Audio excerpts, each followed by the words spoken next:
Who's the fool here? Right foot tonight. We know what we're doing. Thank you, Maddie. It's been a long day. Hello everybody, and welcome to the premiere of Lost in Time, a Dungeons & Dragons campaign that takes place in the wonderful world of Critical Role called Tal'Dorei for right now. All of my characters here are currently at level 1. Boo. But it will only be a short while until they... Hopefully it'll only be a short while. Until they find themselves over in a level 2 to 3 range. And yeah, my name is Quinn Sullivan. I'm going to be your Dungeon Master for this evening. Thank you all for joining us. This is going to be interesting and fun and hopefully very, very, very adept. Oh no. We'll find out. That's not a word I wanted to use, but that's enough for me. It's gonna we'll hand it over to my cohort, Brian. Hi, I'm Brian. I am the cohort in question. One of the co-owners of Soulbearer RPG and also one of the hosts of Nerdy Point of View podcast. I am playing Kane Roos today. He is a fallen Asmar cleric, and he's basically Batman, which was a complete accident when I started creating him. I guess I have a lot of darkness in me that I need to reconcile with. D&D, it can also be therapy. Oh, and also he's got long, like shoulder length black straight hair. He wears a cloak over his armor, black cloak with his armor with a hood. He's very just dark. Okay, then we'll hand it over to Cole.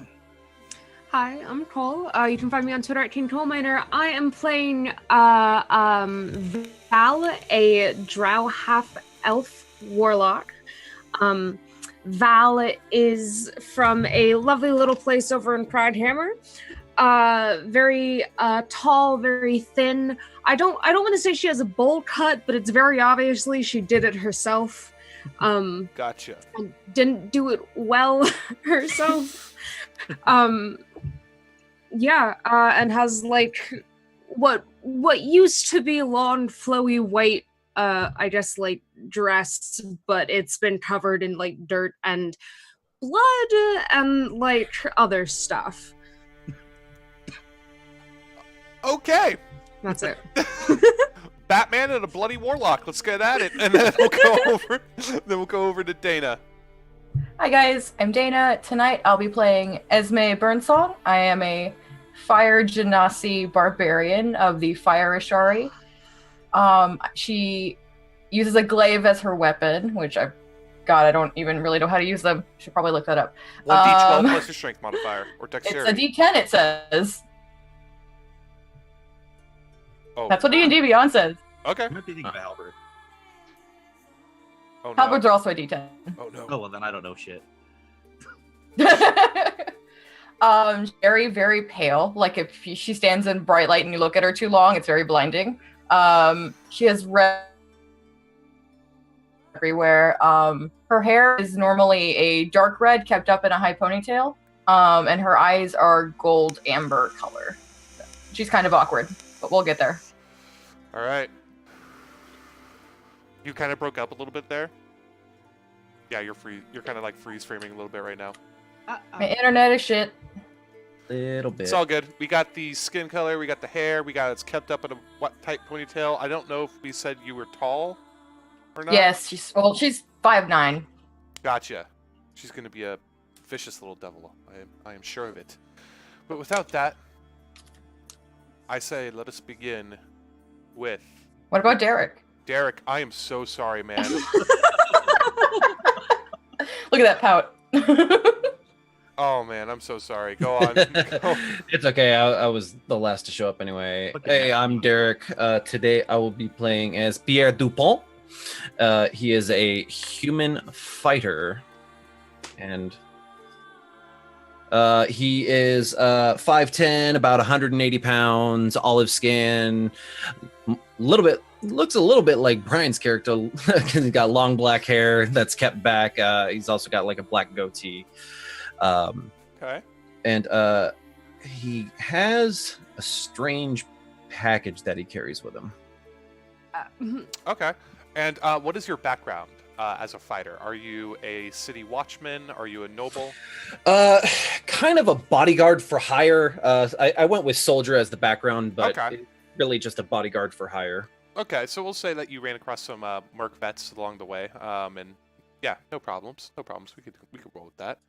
But without that, I say let us get started now with Lost in Time. You meet in a tavern in the city of Westruun. The tavern is located in the Temple Ward district, a busy and bustling tavern known as the Dragon's Breath. The building is made primarily of white stone, and it kind of decorates the interior of the tavern itself as well. The tap room is large in diameter, large in square feet as well. A number of patrons of various races find themselves here, celebrating a good time, especially after the defeat of Thordak, the Cinder King, which took place only a handful of years ago, dealt by the hands of Vox Machina. You all meet yourselves. You don't all meet there one by one. Pierre, you are the first one to enter the tavern as you see a drow half-elf. You would assume the obsidian nature of her skin sort of gives her away as she's sitting near the bar patron, but it's definitely somebody you may want to keep an eye on. Sitting right next to her is a man who is obviously a cleric of some sort. They look to be not wanting to cause trouble, but you get the sense that these people are good in nature. After that, Esme, you enter as well, and you see the tall, olive-skinned man with black hair and goatee sitting right next to you. Bundled in his arms is a package, and from there, what would you two like to do? I'd like to order a drink. Okay. Excuse me. Kane, at that moment, you look over and you see Pierre trying to get past you to reach to the human bartender. Elderly, not an elderly woman, a mature woman with kind of tuffled blonde hair with streaks of gray inside of it. Obviously very busy with a number of other patrons as well, reaching back, opening the kegs of ale and sliding them across, taking gold at the same time. She looks to be the only employee here. And the most notable feature about this tavern is there is a giant wooden statue of depicting a dragon of some sort in the middle of the tap room. But as of right now, you do have somebody who is trying to get the attention of the bar tender, but she appears to be too busy at the moment. Trying to get a drink. Yes, I am. Excuse me, barkeep. Roll persuasion. That's a 7. I'll be with you in just a moment. Give me 1 second, please. What would you like? Hey, she points to a dragonborn and with no tail, and he's like, I would like a glass of the halfling whiskey. Got it. No problem. Terrible. All right. Slides it across. All right. Now, what can I get for all of you? Esme, have you approached the bar at this point as well? I'm just awkwardly standing at the doorway, staring at everybody. Okay. Just like taking in Do I- everybody's faces. This is definitely Luke notice? Skywalker entered a Mos Eisley cantina right now. I guess I turn and look. What is she doing? I know. I haven't met her before. Oh, honey, you need a drink. I'll get you in a little bit, sweetie. What would you like? And she's pointing to you, Esme. Oh, I'm not sure. I guess whatever you recommend. I'm gonna go sit over there. Okay. Giant Shin. I'll get it to you in the jiff. Yep. You two gentlemen. And are you all finished over there, sweetie? And she's pointing over to you, Val. I think she just kind of nods and then turns back and go, tell me, where did you get that delightful Dryden statue? Oh, it was made by a friend of ours. It was a statue commemorating the defeat a Thordak by that adventuring band. I forget their name. Ah, yes, I have heard of them. It is very, very pretty. But I'm done, thank you. Very well. All right, no more wine. And then finally, you gentlemen. Sorry, ladies first, as always here. Of course. Giant's gin, please. Giant's Gin, right on it. And you? What do you have in the way of whiskey? We have Halfling Whiskey. We got Gnome Bourbon. We got a new sort of thing. Kind of, they call it a Scotch. It's from Whitestone. That sounds a little prissy for my taste. I'll take the gnome bourbon. Gnome Bourbon, you got it. All right. And she goes over and she lifts up two bottles from the underneath the well of the bar, and she kind of pours them out and hands them over to you two. And she's like, and Giant's Gin for the awkward one. All right. I'll be right back. And she works her way from behind the bartender. A number of patrons begin harassing her for drinks. She's like, just hold up, I'll be there. Here you go, darling. If you need anything, you just let me know, all right? Okay. All right. You should go over and try and talk to some people. That funny-sounding gentleman sounded pretty nice next to the half-elf, I want to say. Drink that, and you'll be all right. Okay. And she walks back off and goes to a half-orc, and the Goliath says, all right, stouts. I got it, stouts. And now it is up to you guys. Since I have my drink, I'm gonna go find a nice dark corner and just sit and listen to what's going on. Basically, see if I can hear any kind of gossip or news or anything like that. Okay. Roll perception. I'm really glad I'm not good at literally a fucking thing. My stats are so low. Yeah. 16. You hear two locals. Obviously not this in the temple ward. It's a lot of predominantly merchants. Someone seems a lot of the people and families around Westruun after they've rebuilt have been losing a lot of family heirlooms. Just suddenly they wake up the next morning and they're not there. Do they mention who the most recently hit was? Like, are they talking about like the more recent cases or? Yeah, it's a number of families. The Margrave has lost a few relics, actually. And the Margrave is the one who's in charge of the town. But what you get predominantly from it is, if you want to help in the endeavor, a smith over in the... Give me 1 second here.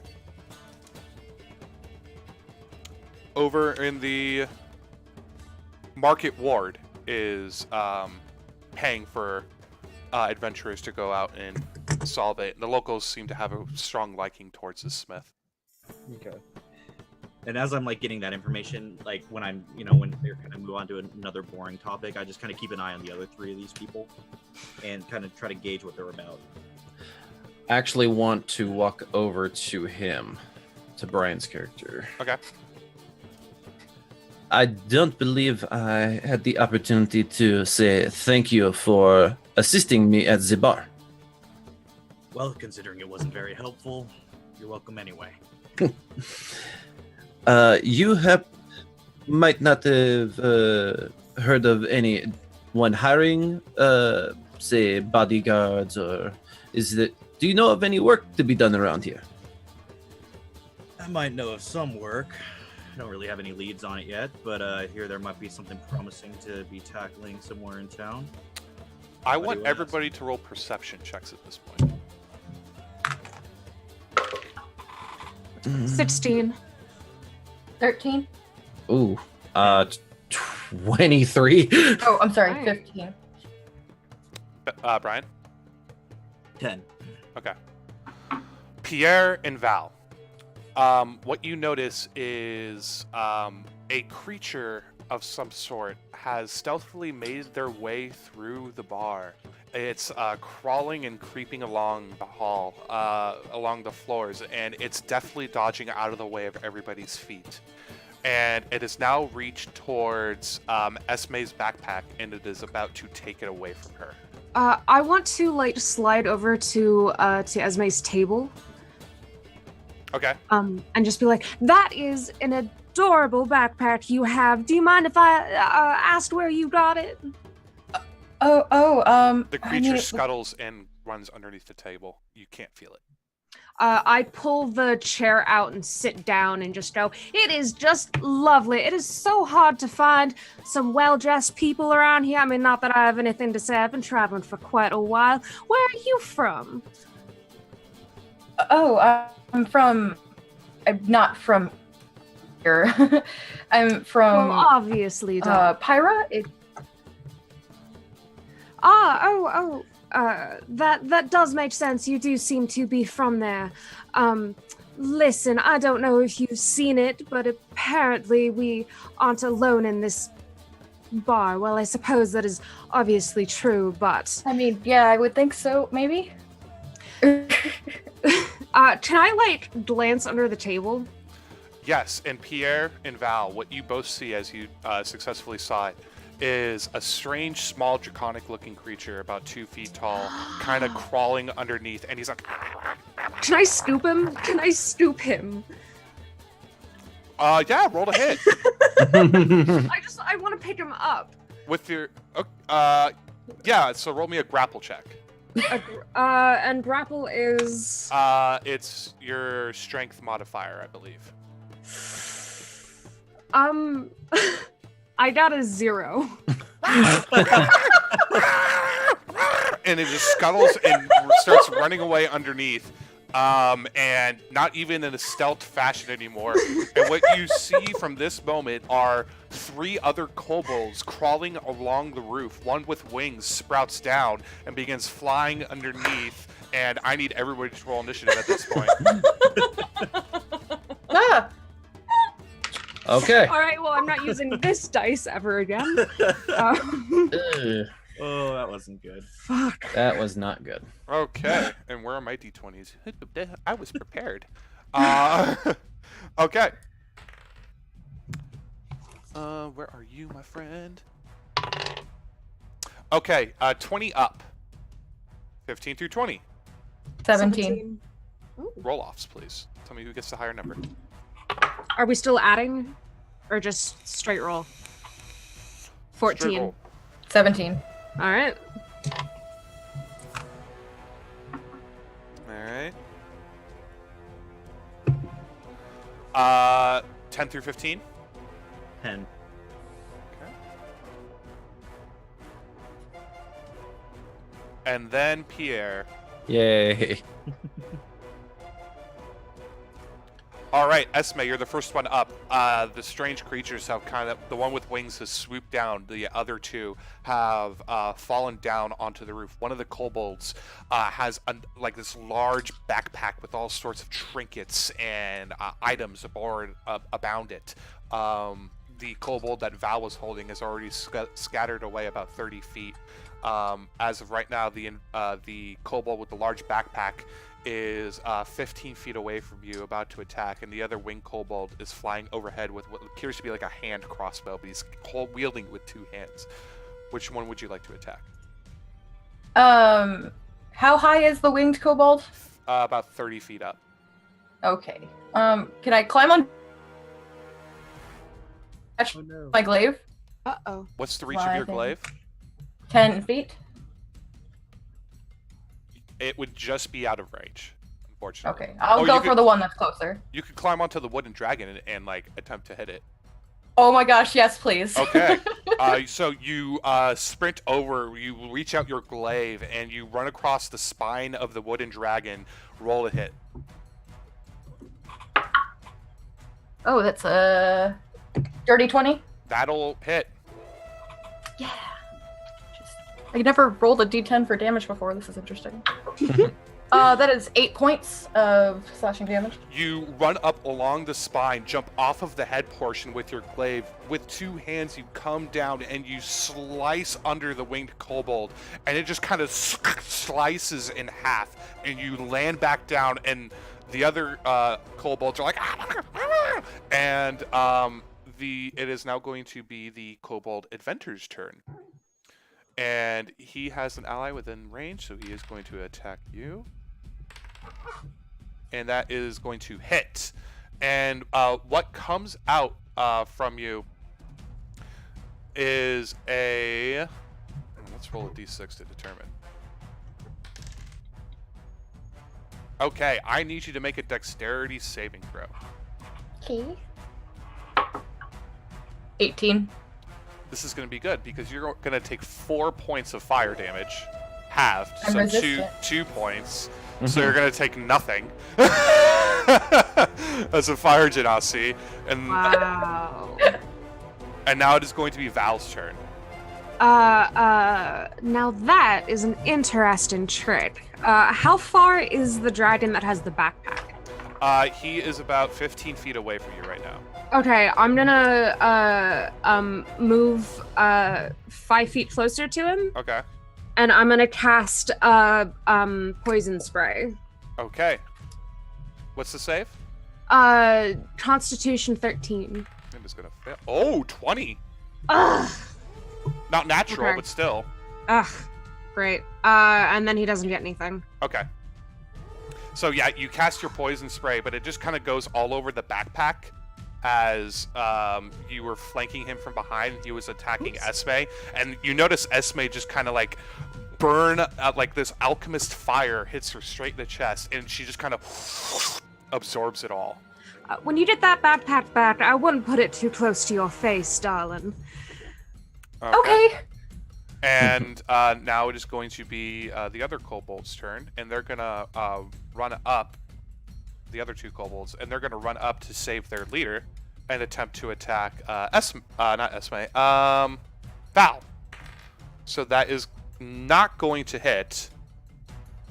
And then again, a miss. The kobolds come up with their daggers, and they kind of go, ah, shing, shing, and you just kind of like look around, turn around, and notice them, and you're like, ah, what the hell? Get up! Aren't you just delicious? The other kobolds kind of look at each other, like, and now it is going to be Kane's turn. Little kobolds are attacking these 2 ladies. I see the one with the backpack, right? Yes.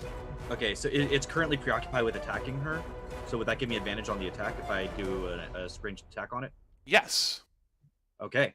So I just kind of see that one. I stand up in my chair, slide it back against the wall, and I hold out my hand my shield, and I cast a guiding bolt. Okay, roll to hit. Gods be with me. Not bad, a 16. That is going to hit. You're hitting the one with the backpack? Yeah, the one with the backpack. Okay.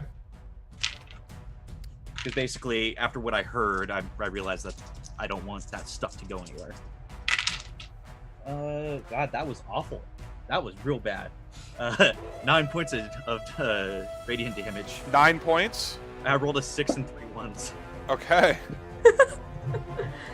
So, from your shield, you notice, what is your patron? The Raven Queen. How would you like your energy to emerge? In what color and what format? I'd like it to be just like a black raven. Okay. From the shield emanates this arcana-looking black raven. It just kind of goes and sinks straight to the kobold. The kobold kind of is taken back with his backpack, and he's about to go and be tipped over, but he stands back up in the nick of time. And you notice that you see Kane there with his shield, and the energy begins to subside back into the shield from where he is at. And now I don't say a fucking thing. I just stand there, just all like broody. All right, now it's going to be Pierre's turn. I'll use a light crossbow Okay. to shoot the one he just hit. All right, roll to hit. Advantage because guiding bolt. Advantage because of Oh, guiding yeah. bolt. Yeah. Thank Christ. 21 Yep. You hit it. for 5 points of damage. How would you like to do it?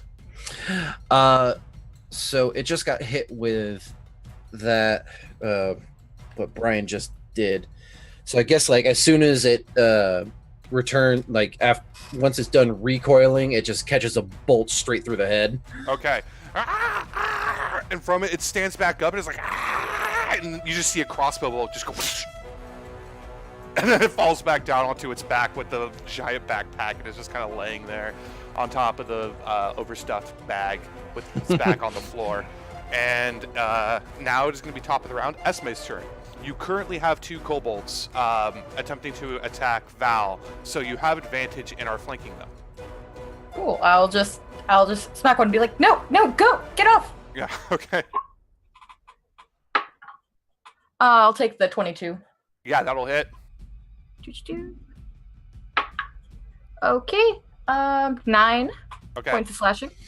So it's rather adorable as the Fire Genasi barbarian. She just kind of like, no, go away, and she's like sweeping at the kobolds like it's with a broom, and she completely decimates one of them and just it tears to pieces as if she created a canvas of body parts. It is now going to be Val's turn. There's still one left in front of me, right? Yes, there is. I'm gonna lean down and be like, "Aren't you so cute?" and pass poison spray again. Okay. Roll it. roll it. What's the save? 13. Constitution. 6. It fails. Yes. And that's 1d12. That's 7 points of damage. Okay. Yeah. It's about to drop to its knees, be like, and you're just. And the poison acidic nature just kind of like decimates the skull and the skin and everything around the little kobold's head as it was about to beg for its life, and the half elf's just like, oops. And that will end combat. Can I like take the skull of the kobold in front of me? You can try. Roll a nature check. Okay. That is 19. Yeah, no problem. You're just kind of Cool. like, and you got the tiny little dragon skull. Like it's about. And I place it in my bag. Okay. Were they wearing like clothes or armor or anything? Yeah, they're wearing leather armor. I'd like to stride over and kind of dig through the one who had the backpack. I want to dig through his clothes to see if there's any information on him, like maybe any kind of trail, like to find out basically if these were the only ones doing this or if there was like a larger pack anywhere. Do you speak Draconic? Do Fine. I'm just kicking body parts together so they're not spread out everywhere. Okay. Roll me a cleaning check. Where do I find what languages I speak? It's under character details and description. Ah. Oh, I don't speak Draconic. No, common, the other one. celestial, Okay. and infernal. Okay. The bartender lady appears to be about in her 40s, comes up to you and says, I am so sorry. This makes a lot more sense now about what's going on around the city. Thank you. If you wanted to stay for the night, you are absolutely welcome to. These little fucks have been a nuisance for so goddamn long. Oh, bless your heart, but it wasn't any inconvenience. No, So there's more of them. I'm going to assume kobolds run in packs. Can I try to retrieve my crossbow bolt?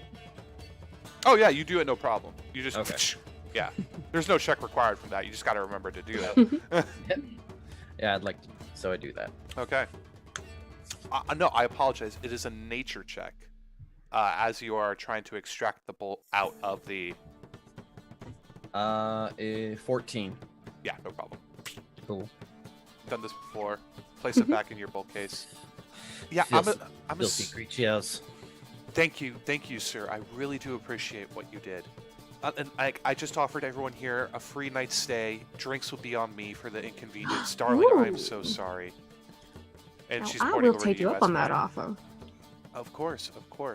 And to answer your question, yeah, I'm assuming. I mean, this has been happening all about town, and I mean that kobold with the giant backpack doesn't have enough to really warrant how much they've taken. Now, whose backpack is that? Anyone's? I'm gonna slide over and go see what's in it. Okay. So Pierre's already investigating through the backpack and Okay. the Kobold Adventure's backpack. Oh, yeah. And you notice a lot of intricate trinkets. There's roll investigation check, both of you. Okay. Pierre, you already found the but it appears to be correspondence in Draconic. Oh, wait, are you talking about me? Because I was the one who wanted to investigate the clothing and stuff. Oh, the clothing. Yeah. I wanted to dig through its pockets. I Never only mind. pulled And the I want to cross- check out the backpack. Okay, check out the backpack. I got an 18. Pardon me while I remove this crossbow. And yeah, Pierre was standing over it, removing his crossbow. Getting my bolt back. Yep. And then I you go through believe the I see some backpack brain. And you see a number of pretty useless items like plates from homes. However, you do find in there 15 gold pieces. I'm going to take it. Along in there, you find a wasp's nest. I'm going to take it. I need you to hold on. Oh, fuck! Do I see her pull out that wasp's nest? Yeah, it's like it's like a giant wasp nest, and there's a Oh, it's swarm like a big of one. Okay. yeah, and there are still swarms of insects kind of going. Oh, then fuck no, I'm not gonna take it. As I soon thought as it was he like pulls a... it out of the backpack, I just casually start walking backwards. Okay. Yep, just turn it. Nope. if there's still bees in it, I'm gonna put it the fuck back. Okay. Underneath the wasp nest, you see a little skunk going. Oh my. We should probably release these outside. I'm I look gonna... around like, are you talking to me? Like, who's I me? suggest you put it back into the backpack and throw the backpack away. I'm gonna put the wasp nest kind of back over the skunk and just go. I want to go toss the backpack outside. I'm just Okay. gonna fling it into the night. All right, and you just toss it outside. A poor merchant just gets hit with the backpack. Just like, oh! What the? And a swarm of insects at that point just kind of goes. And he's like, oh fuck! And he begins sprinting down the cobblestone streets as a swarm of wasps begin chasing him. Hopefully they disperse. I probably didn't see that, so it's okay. No. Circle of life. If he's meant to survive, he will. Natural selection. Go back inside. Not my problem. If he's fleet of foot, he'll be fine. Yeah. What do you got there, my friend? And she walks over to Pierre, not Pierre, Kane, and is going through the letters and correspondence that he has. A bunch of gibberish, as far as I'm concerned. Looks like Draconic. Shit, Like that I dragon said. port paint just paid off his tab. Damn it. What was his name? Peyton? Patron. Oh, patron. Yeah, I don't know his name. They're all customers. No offense. Locals? No. Do you know anyone else that may speak Draconic? Yeah. There's a smith. His name's we all just call him Care. Care. Yeah. The market ward, yeah. In the market ward, yeah. He was paying a number of people. He's kind of a local leader. We have the Margrave, and she's in charge. She does all the politics. But you know, whenever somebody needs something done, we all just go to Care. And I'm assuming the Margrave is pretty interested in this, considering the relics that were lost. Maybe, I don't know. Margrave could suck a dick for all I care. Not a great relationship with the Margrave there. Everywhere in Tal'Dorei is free to say, choose what leaders they have, and we're not. It's bullshit, man. I couldn't agree more. But yeah, talk to Care.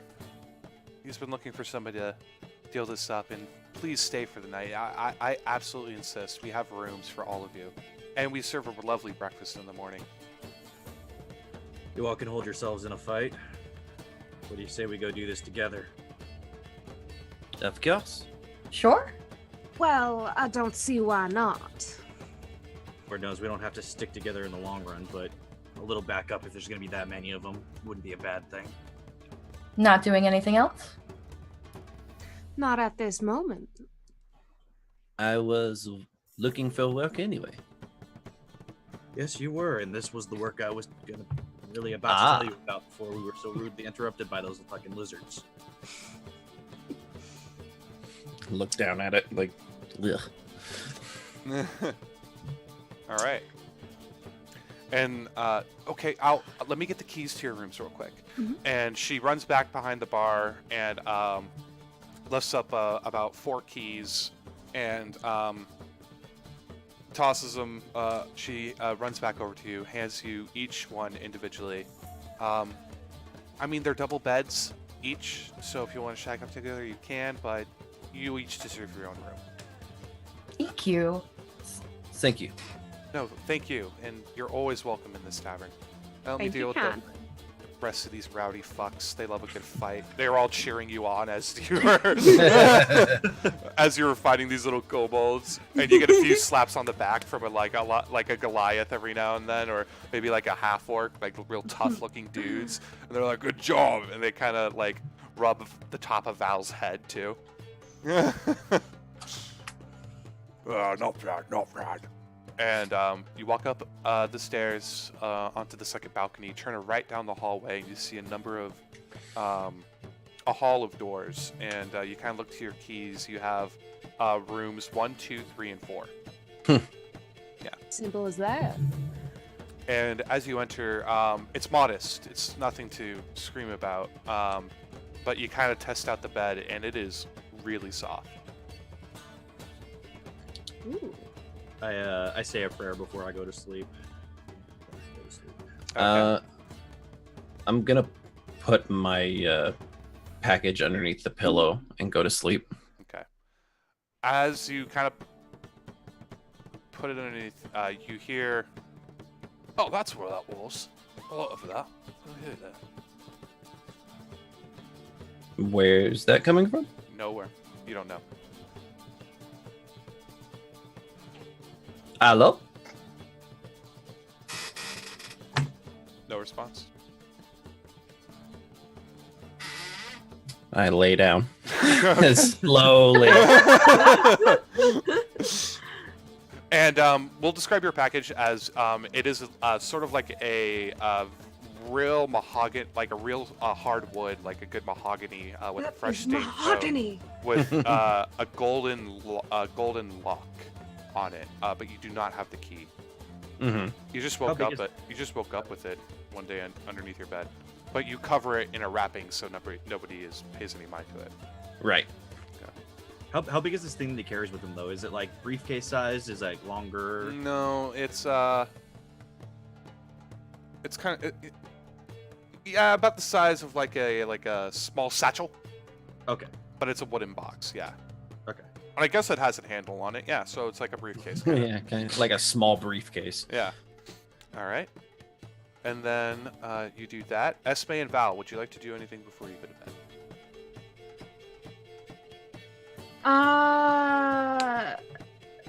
I am gonna count my gold, and then I'm gonna go to bed cuddling the kobold skull. Okay. Jesus. You're gonna get along great. What do you say to the skull? Do you like talk to it at all? I don't talk to it. That's fucking crazy. I love that there's a line. Okay. And Esme. I'll just make sure the room is secure, and then when I lay down, I'm going to have my glaive next to me in case anything happens, Okay, because I've roll- been traveling for a while. Roll investigation check for me, please. Okay. Why did I roll grog? I should have rolled pike. Okay. 13? Interestingly enough, you find what appears to be a trapdoor underneath your bed.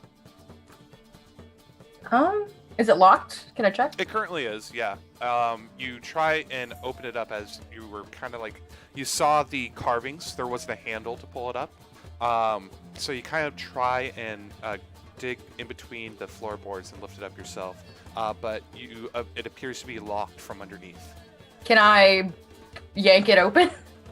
Sure, roll me an athletics check. 19? That's to move the bed, and you're just. Now you can roll me another athletics check.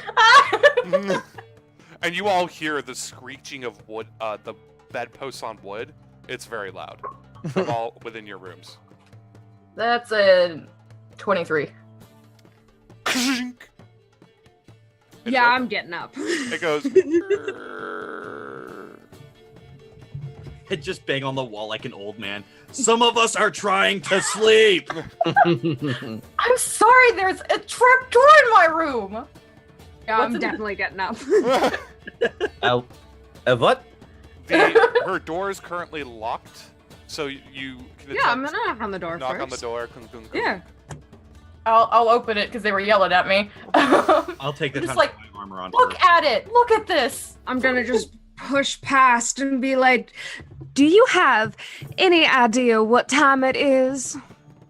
No, What are you doing to your room? there's a trap door in my room. Have you gone down it yet? No, I just opened it. Should we go down it?"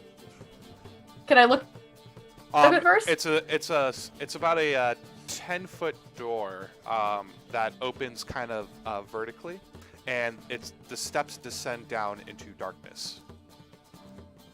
Can I see anything in 60 feet because I have dark vision?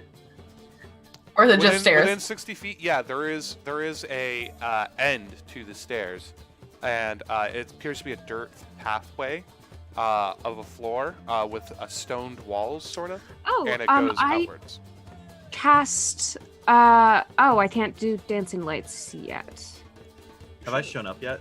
I just took the time to put my armor on before I walked over there, Yes, but- now you are there. Okay. Same with Pierre. Yep. Do you guys need a light? No. I mean, I'm sure it wouldn't hurt. So I'll grab out of my bag. You know what? I'll grab a wooden stake. I've got 9 of them. Okay.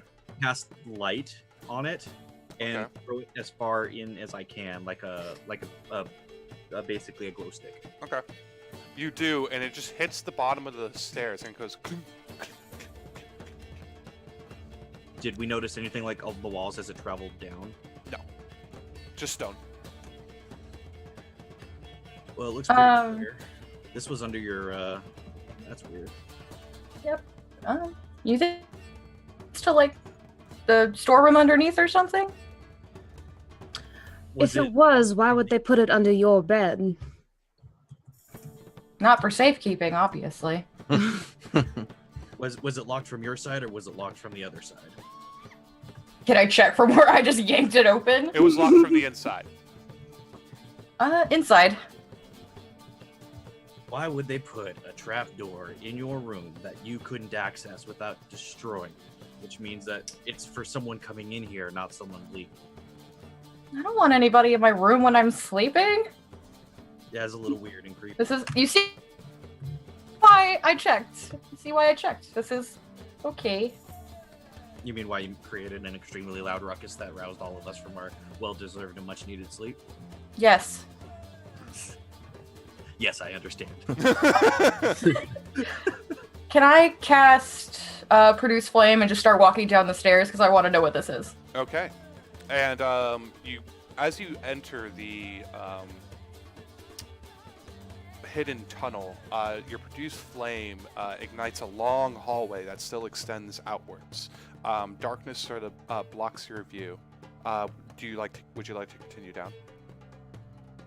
Is anybody coming with me? Yeah, when she goes down, I'll come. I'll cast light on my shield and follow. Yeah.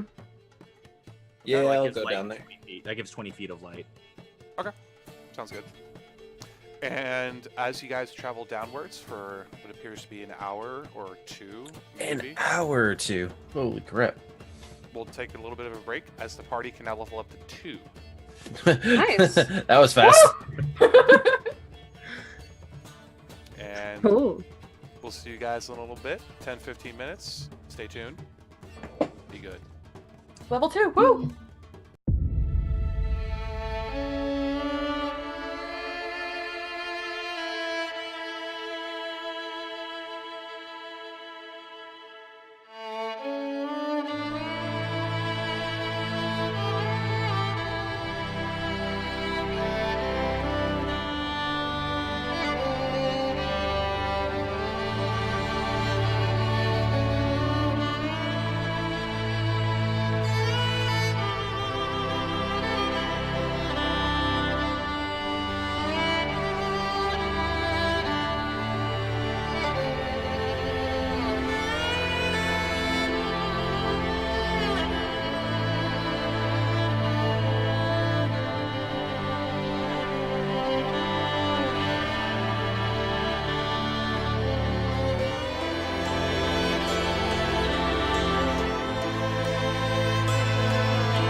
Hello, everybody.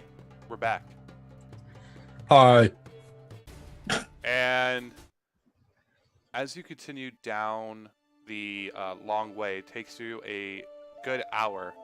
You all introduce yourself along the ways and make introductions with names and everything. Pierre is obviously the one to spike up the conversation. And It makes no sense to just walk silently. and You then, have the most interesting accent, Pierre. Where are you from? I originally come from Wildmount, but my parents were from many different places. I see. I could say the same about your accent. I'm from Cradhammer. My parents grew up there. Of course. roll a history check, everybody. You got it. Nicole, I want you to roll me a perception check. Not Oh, one. good. Oh, God. Damn it. 18. Dirty 20. History. So, Three. well, actually, I'm good on history 5, Okay. but it was Esme, still in that one. It Yeah. was still in that one. It's you're not sure what it is, but Craghammer is a very dwarven, very xenophobic city. It'd be interesting that she was from there. You don't know if she's telling the truth or not, but it's an interesting fact. Funny, because I speak Dwarven. You should speak Dwarven to her. Fuck. So while they're having an I'll extremely... I'll try to speak some Dwarven to her. And just, oh, did you in Dwarven? Did you pick up any of the Dwarven language? That was yeah, that was in Dwarven. Unfortunately, I don't speak Dwarven. Oh, My parents, well, I left traveling when I was very young, I see. and I just kind of forgot. You know how it is. Of course, of course. I won't make you roll deception again. Brian, did you want to do something? Yeah, well, so while they're having an extremely loud conversation, I say, boy, it's a good thing we're, in a strange tunnel surrounded by who knows what. I know you mentioned nobody likes to walk in silence, but sometimes silence keeps you from getting heard by things that want to kill you. Just throwing it out there. I suppose we should be a little bit more stealthy then. Can I stealth? Yeah, everybody can roll stealth if they want. As you're stealthing Sure. and kind of being careful about where you step, I also want you to roll investigation checks afterwards. But give me your stealth numbers, please. 15. 19. 13. I rolled 2 16s in a row. What was well, Pierre, you said 13, 13, yeah. and then finally Kane. 5. You said Kong, Kong, Kong, Kong. Loud conversation. and It was still a fair point. He tries his best. Okay, then I want everybody to roll investigation checks for me. Also- Dirty 20. Dirty 20. Okay. As what is the marching order right now? I'm up front. And I was right behind her. Then me. and I'm last.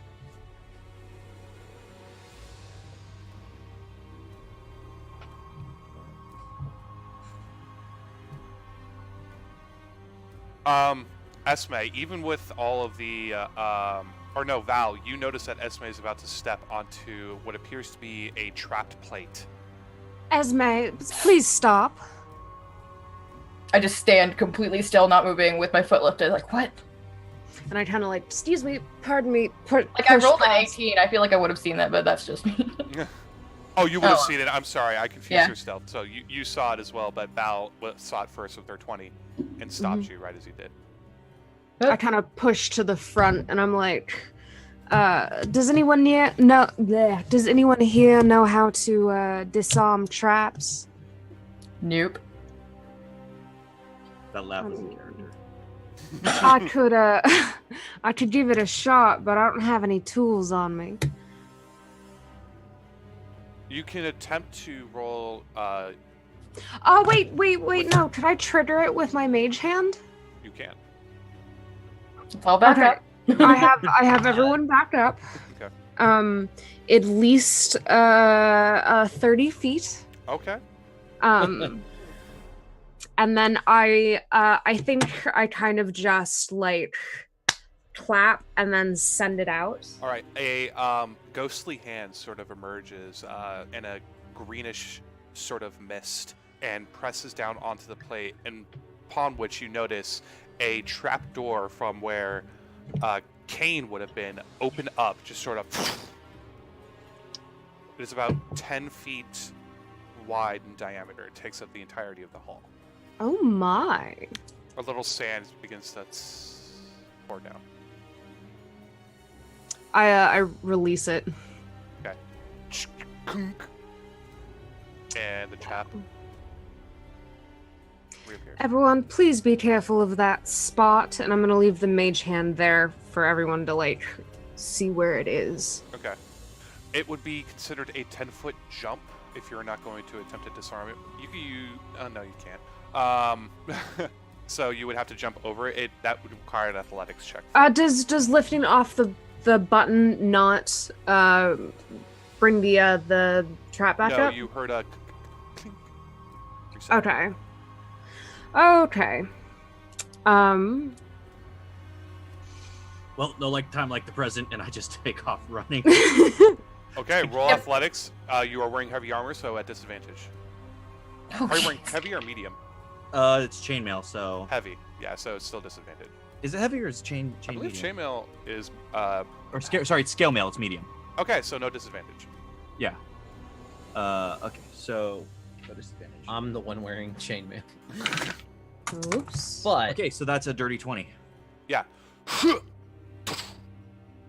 You see Kane fly over it, no problem, shield in hand, armor It's good I rolled donned a on. natural 19. I'll go next. Okay. You said athletics? Yes. 19. All right. She also leaps over with this sort of impressive feat of athleticism. And Can I like Kane- hold my glaive out over it to like try and give them a hand to pull them across? Not the pointy end out, just the staff No, yeah, end. no, I'm. Or unless they just want to jump. I'm just holding it out in case they want to get like help over. Could I persuade you for acrobatics if I like parkour off the wall? I'll give you it. Yeah, sure. Okay. I got an 18 then. She's like Prince of Persia stands at times just across the wall and lands back down with the grace of a cat. Yep. and I already rolled mine at disadvantage 13. Yep. And you make it over, no problem. Cool. Okay. So we have a long tunnel leading up to underneath a bed that also has traps. Well, I'm good to keep going if y'all are. I mean, yeah, we just kind of jumped over the big pit, so I mean, it'd be kind of dumb to turn around and be like, no, I'm done. Fair enough. All right. I guess let's keep going. You continue forward in the marching order that you created, and Esme, I need you to make a perception check for me. Oh, there's the low roll. 6. 6. Yep. You see the hallway finally ends, and you see a faint glimmer of light extend from beyond. So we appears- reach- The hallway appears to enter into a room of some sorts. Hmm. So I stop everybody and I'm just like, there's a room. I like peek into the room, see what's there. Everybody can roll perception checks at this point too.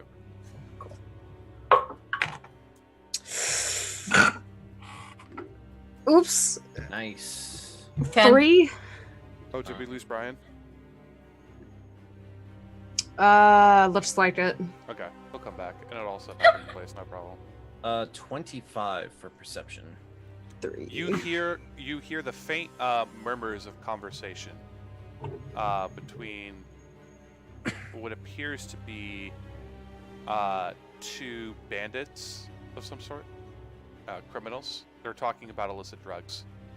And I want to quietly relay that information to the Okay. others. So in a whisper, Pierre lets you know that there's something ahead, and Oh my god. appears to be conversation.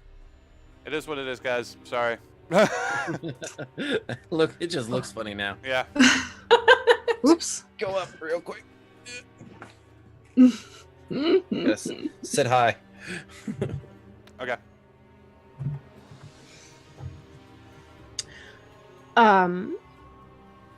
If you want, I know I can take care of at least one of them. Well, if we can use, we can surprise them. We should use this to our advantage. I mean, we don't have to kill them. I can be quite charming. Very well. But if it gets to that, maybe we kill. All And right. they are talking about illegal things, so be better Well. without them. Just because something's illegal doesn't necessarily mean it's bad. I suppose.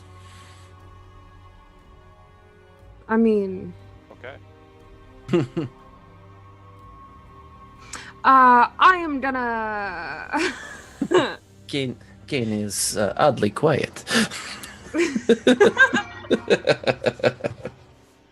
I'm gonna walk in Okay.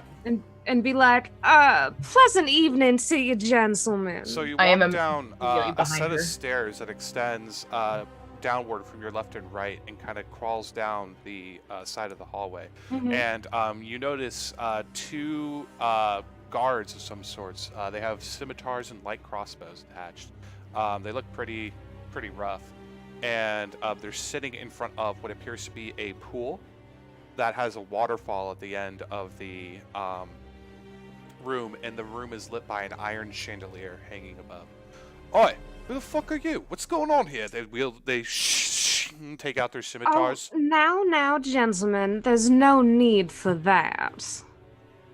Roll I've persuasion. heard you have certain items that I could procure.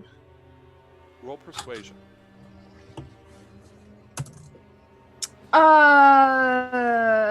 21. Nice.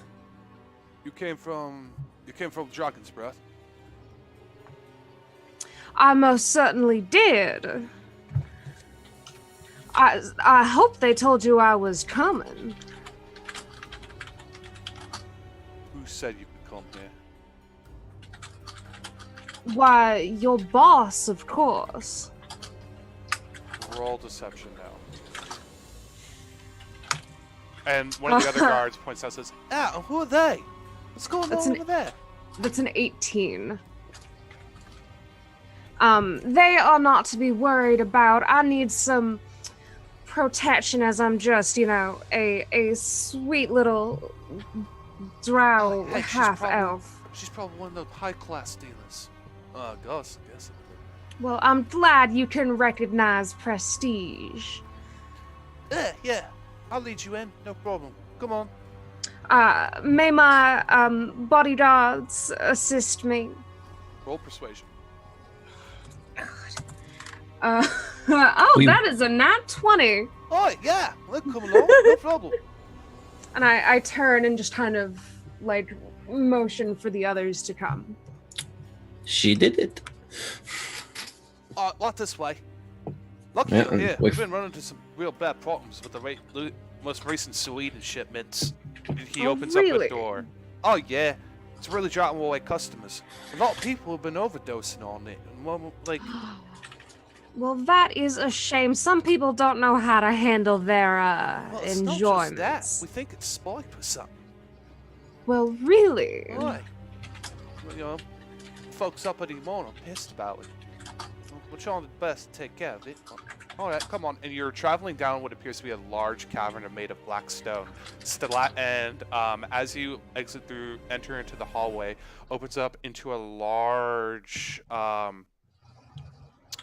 cave of sorts, with stalagmites kind of coming down from the roofs and drips of water just kind of cloop, cloop, cloop, from the top as well. Oh, be careful around here. We got nothing. Yes. Thank you for the warning. No problem. And a couple of bugbears and, oh god, cutthroats come now to take care of some problems with the local shields, you know what I mean? We had a delightful little kobold pack come through the inn last night. It was quite dreadful. Oh yeah, heard about that. Fuck them. Taking all of our shit. One was carrying a backpack that was quite filled with some quite curious things. Oh, I like curious things. And you continue walking down, and you do see this like abyssal demonic creature, kind of. Ooh. It stands in a bipedal fashion, has a singular eye with arms and a large grin that has teeth, like piercing teeth, and you hear into their minds, are these ones eat worthy? Can we eat these ones? No, you can't eat these ones, you crazy fuck. Oh, Jesus. Sorry about that. That is fascinating. I'm shit hungry. I'm shit hungry. Shut up. Come on. Now, what is that? Oh, that's the Nautic I was talking about earlier. Of course. And you keep it around. Why? Sometimes we feed prisoners to it. Sometimes we feed local. Yeah, it's good to have. Belongs to the wizard. He's a crazy one. Oh, a wizard. Yeah. Interesting. Came all the way from Marquet here. Looking for the class now. Hey, right, right? Of course. I cannot wait to meet him. Of course. Come on, let's go. And you go over a bridge, and there's a large dropping into pure nothingness, like a crevice. And as you cross over the stone bridge, the Nothic just remains there and just kind of stares at you as you walk away. And its long, like snake-like tongue begins to lick its lips as you do. I like wave at it. And you finally continue into what appears to be a structure of sorts, made squares, as you continue down to the stairwell. And he's like, all right, through this door. And you turn over to your right, and there's a number of other bandits. You count about 7 to 8 in total. And they're all just kind of like shooting the shit, drinking beer. There's a bar. They're having a good old time. And you exit through the room, and he opens up another door.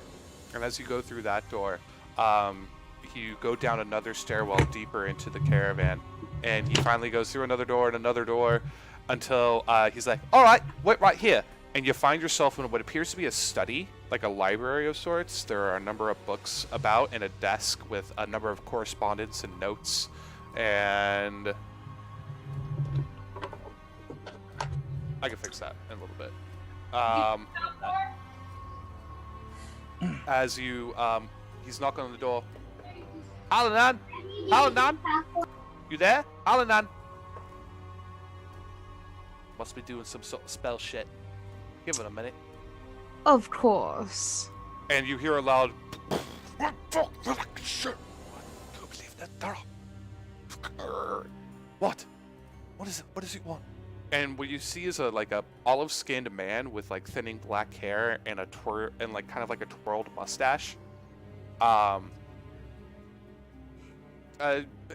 young, handsome, but he appears to be very high of himself. And oh yes, what is it? What is it you want? What can I help you with? Come on, spit it out. I am busy. I'm busy. They had to buy some sweet. Who are they? Why, I'm here to buy from you. I was told you would be expecting my arrival. Deception.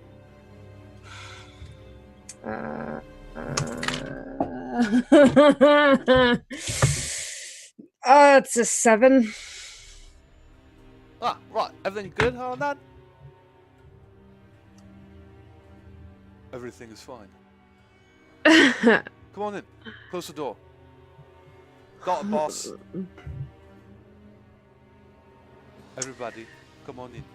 I'm gonna do fuck. I'm gonna I'm gonna go in. Okay. And as you go in, the door behind you closes. I need everybody to make wisdom saving throws. Yay. God damn it. 9. 17. 10. 7. Okay. Esme, what was yours? 10. Okay. And then Val? 17. 17. Alright. Why? Hmm? Sorry, I'm doing producer stuff at the same time. Blah. Whatever, it's fine. Blah. Yeah, 17. You succeed, and then Pierre and Kane and Esme, what was yours again? I apologize. 10. Okay, you do succeed. Lucky. You have this compulsion and need and like want to feel to tell the truth. Oh. So, you must be this new dealer that I've been heard of so much. Why, yes, well, I am. These are my protectors, if you will. I barely know her. I just met her. Yes, for this trip. Literally learned her name in the corridor. God, fuck. It's not compulsive truth, it's just... Very He's not interesting. lying. Very Well, every time interesting. I was gonna open my mouth and say something, that's what came out. Then don't open your mouth and say something. I don't like your attitude. Okay. It's so hard to find good help these days. It really isn't. I may have some use for you, and I will not reveal that you have infiltrated the castle headquarters here in Westruun. That is not an enemy. I do not like the way that sounds. No, it is not good. Trust me. Not lying. Well, can I do a thing? Maybe. Can I cast Charm Person? Sure. What's the save? Wisdom, 13. He fails. Yes! He rolled a natural 2. It lasts for an hour.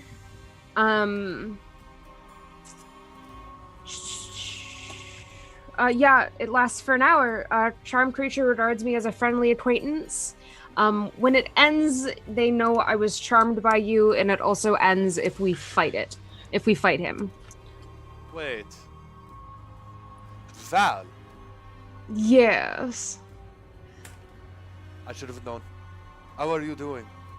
I am doing just lovely. And how are you, darling? Honestly, not good.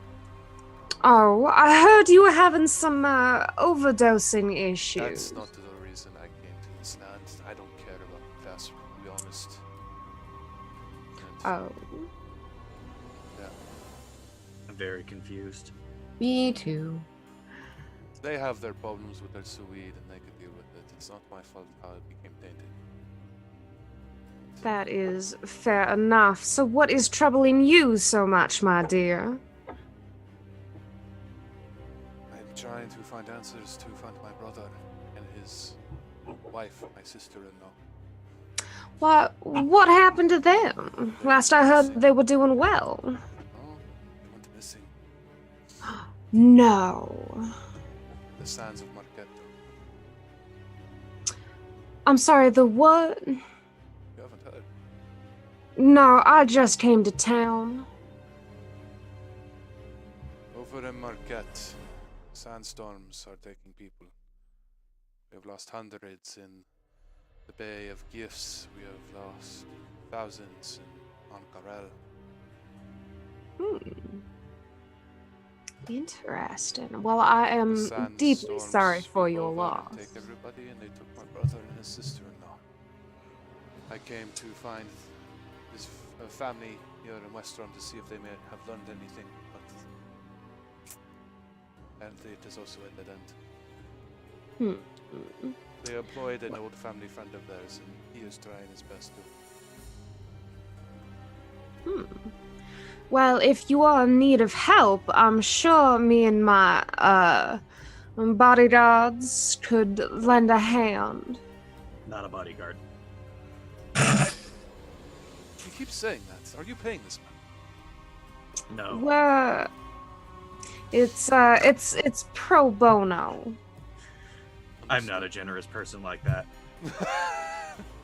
I don't know why I'm here. Yeah, frankly, I don't know why you're here either, but we are looking for work. Well, they are. Oh, I know why I'm here. Esme needed light, and I had light. Yeah, that's why I got here. I said I didn't need light. What? I needed light. I misheard, apparently. In anyways. Oh, I'll just be going then.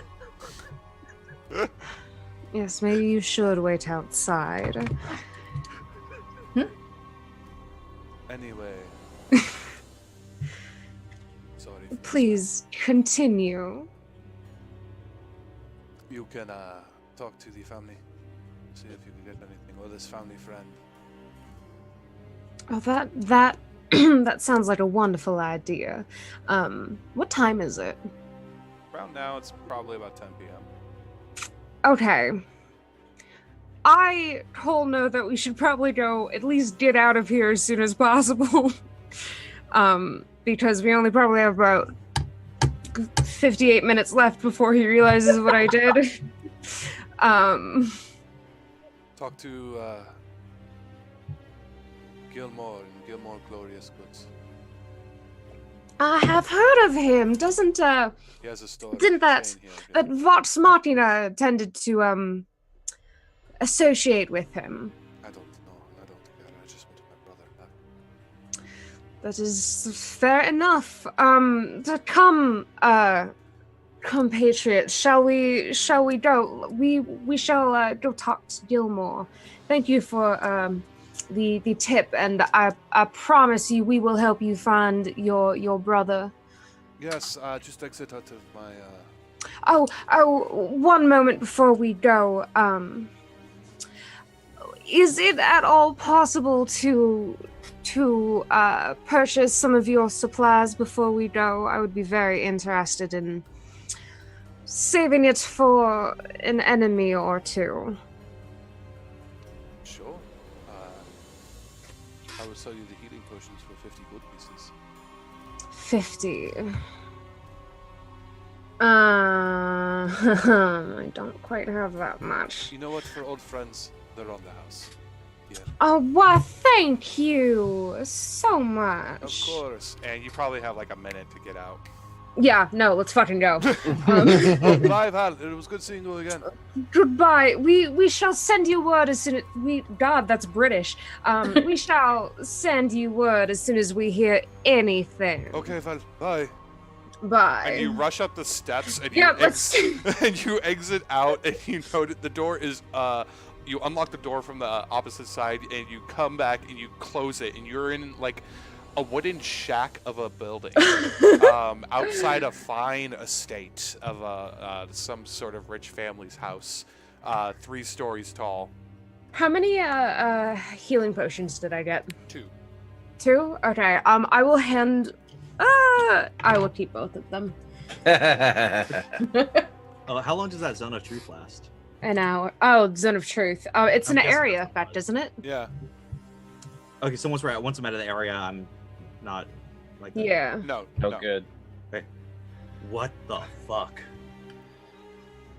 Have you all never used a Zone of Truth before?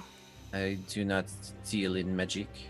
No, normally I would use a candle for that sort of thing. Yes, well, some of us are blessed to be able to do it without implements of some sort. But regardless, we should probably hurry. The charm effect that I did on him would not last as long as we need to investigate this situation, if we need to. Why would we need to? He didn't offer us anything. There's pay On- to work, did he? At that moment, you see a raven go, ah, ah. I think I have a telegram. For what? It flies off in the southern direction. I don't say anything. I just start walking, following. Okay. Where are you? Where are you going? The raven hops in between houses until you catch up, and it slowly. Are you all following him now too? I mean, I am. Yeah. Where are you going? And the raven, as you are walking down the cobblestone streets, all of the white stones of buildings with their blue tiled roof, it finally lands on a signpost, and it reads Gilmore's Glorious Goods. Well, Looks well. like your telegram is telling you to do something. But it's 10 o'clock at night. Are they even open? Probably not. I mean, it's probably something best to take care of in the morning. We don't know what kind of rabbit hole this is going to take us down, and if it takes us down too deep a one, we're all going to be feeling pretty tired. Can I try the door? well, at a minimum, it always helps to have a favor owed to us by someone of that status. If he's not super pissed that she charmed him. Oh yes. There is that. Yeah.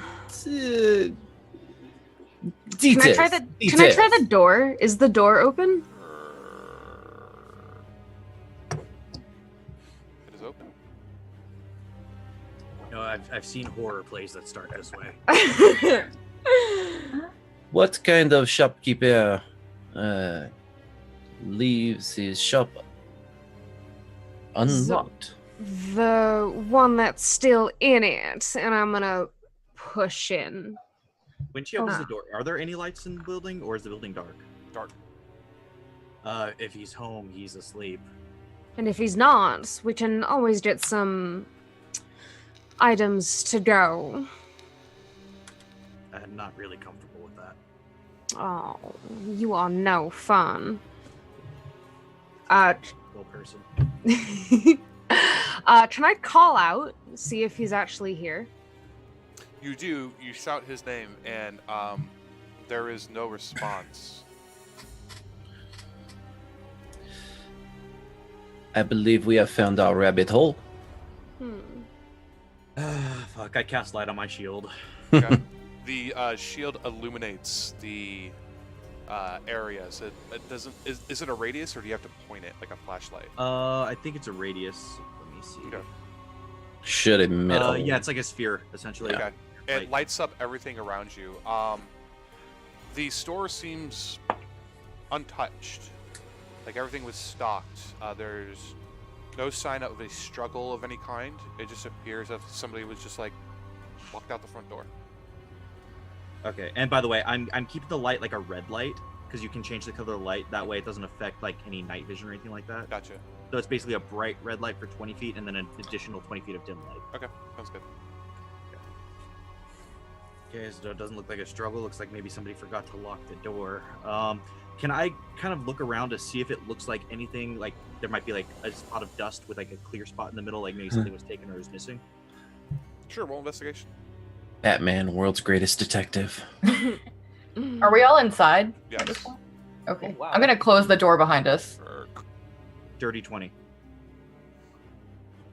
Nothing was taken. Oddly enough, something is new here, it seems like.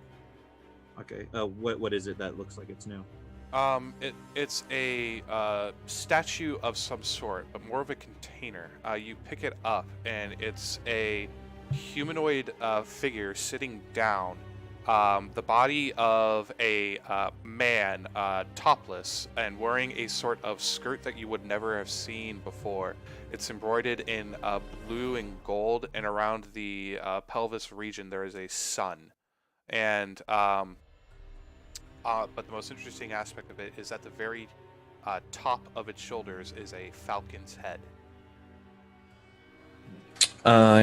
Can I roll a history check? That would be religion. It's religion. So I'm proficient. Oh, in religion. you know what? No, either or. Go ahead. Okay. Well, either way, it's a nat 18. So, history would be 22, and religion would be 20. This is an ancient Marquesian god called Horus Rem.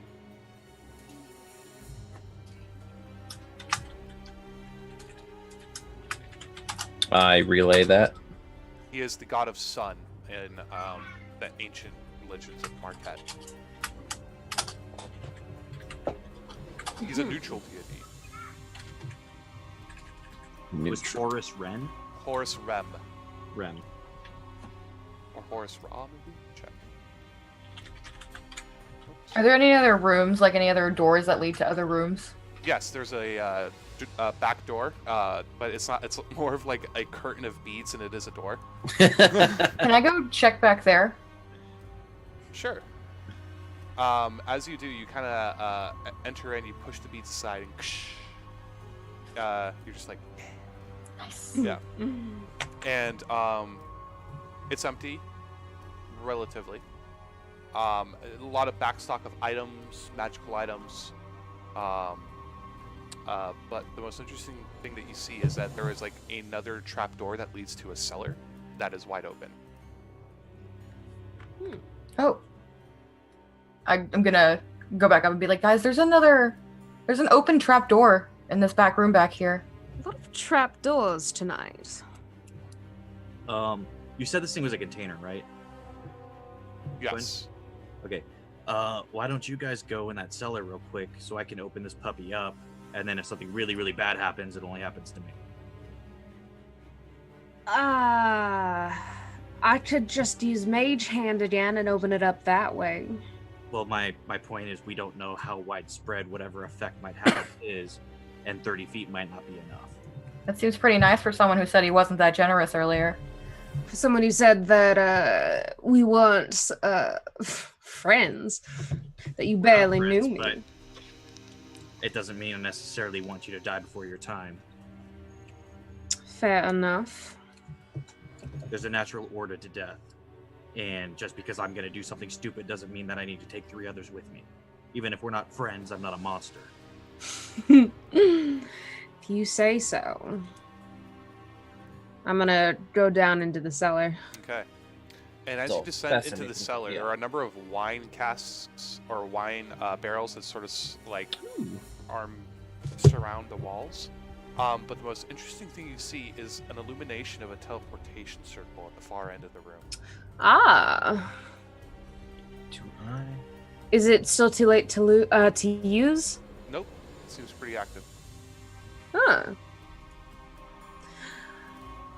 Ah, God, I want to go in it, but also I have feelings of a connection to these people. Hey, y'all, there happens to be a mode of transportation down here that would be interesting to explore. I guess I'll go down. I will wait till everybody's down. I will go down last, but first I want to open the container once the room is clear. Okay. I'll go in after Pierre. Yeah. As you open up the container, a great whiff of sand comes over you, and I need you to make a dexterity check, I believe. Let me double check though. Maybe a constitution.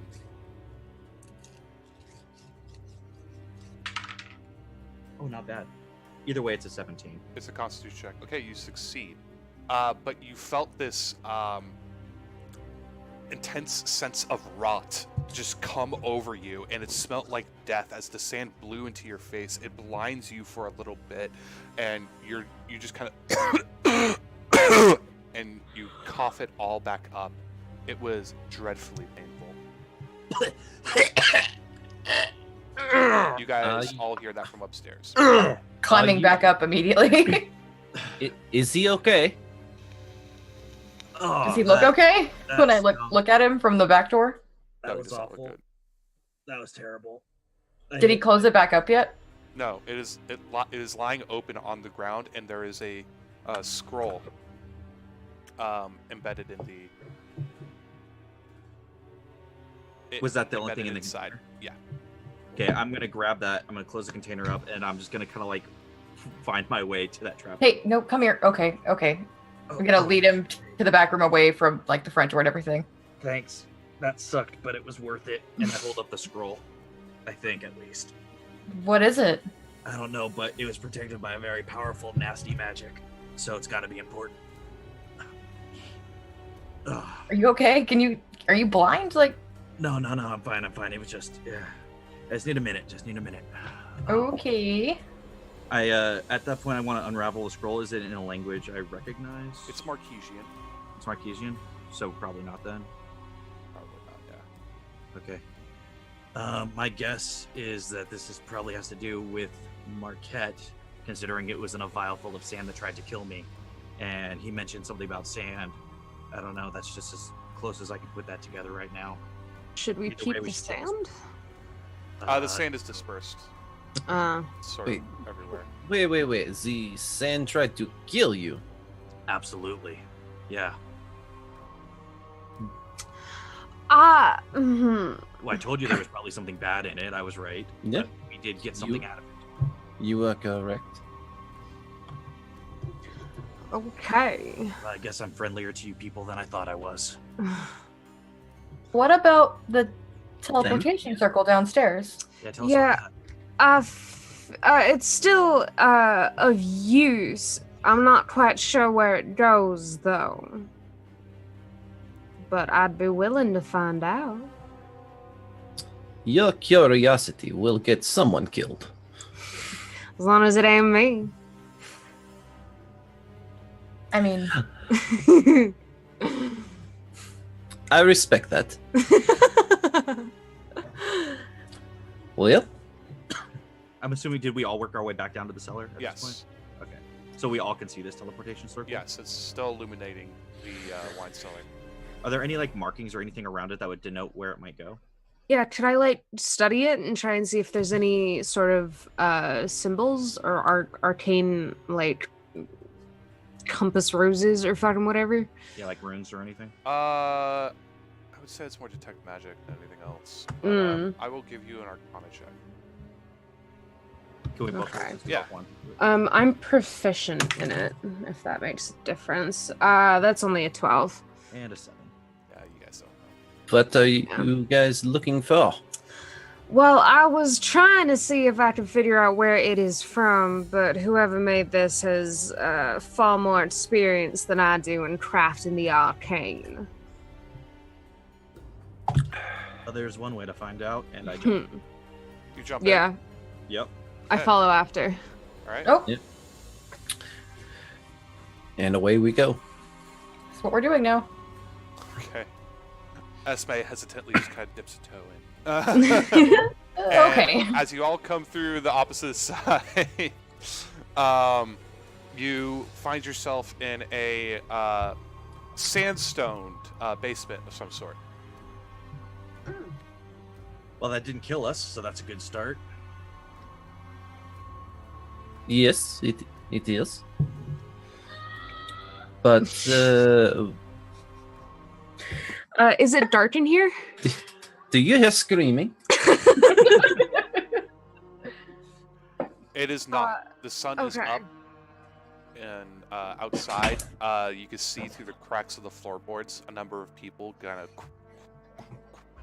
walking. Oh, I disperse my light. Okay. we're not. Oh, geez. Not in Kansas anymore. I don't know where that is. What is this Kansas? It's a Oh, it's a- yes, the play. yeah, that. I thought they were a traveling troupe. You know, they get whipped around every once in a while. Shall we make our way outside and see where we are? What? It's late out, right? We left when it was like 10 o'clock, 10, 11. Yep, and the sun is bright out, and you hear a foreign language that you are unfamiliar with. Huh. And also, it is abysmally hot.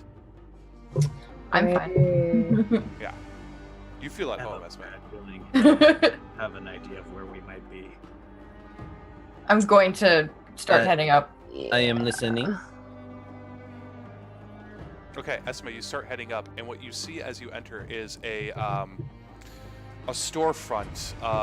It appears to be fine gifts and souvenirs.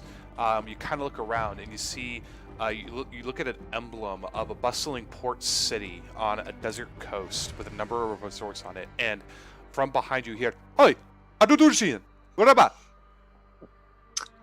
Excuse me, fine gentlemen. We seem to And be a bit. he's wearing like a turban and dressed in fine merchant clothing. Rashid, Doravadin, Do you know where we can find Gilmore? Gilmore, Yes. Sean, Yes. no, missing. Oh, Oh my. that explains why his store was empty. Missing. No Gilmore. Did Lots you of lock the missing- door before we left? I closed it. I speak little common. I sorry. That is okay. That is just fine. Don't even worry about it. He is missing. Yes. Friends Gilmore? Yes. We were sent to investigate about some missing persons cases, and well, it seems we have another missing person on our hands. He rolled a nat 1 in an insight, so I'm not even gonna bother for you rolling this. finding out what happened to him. Missing persons. Oh. Girl. Newlywed. Yes. Yes. Missing.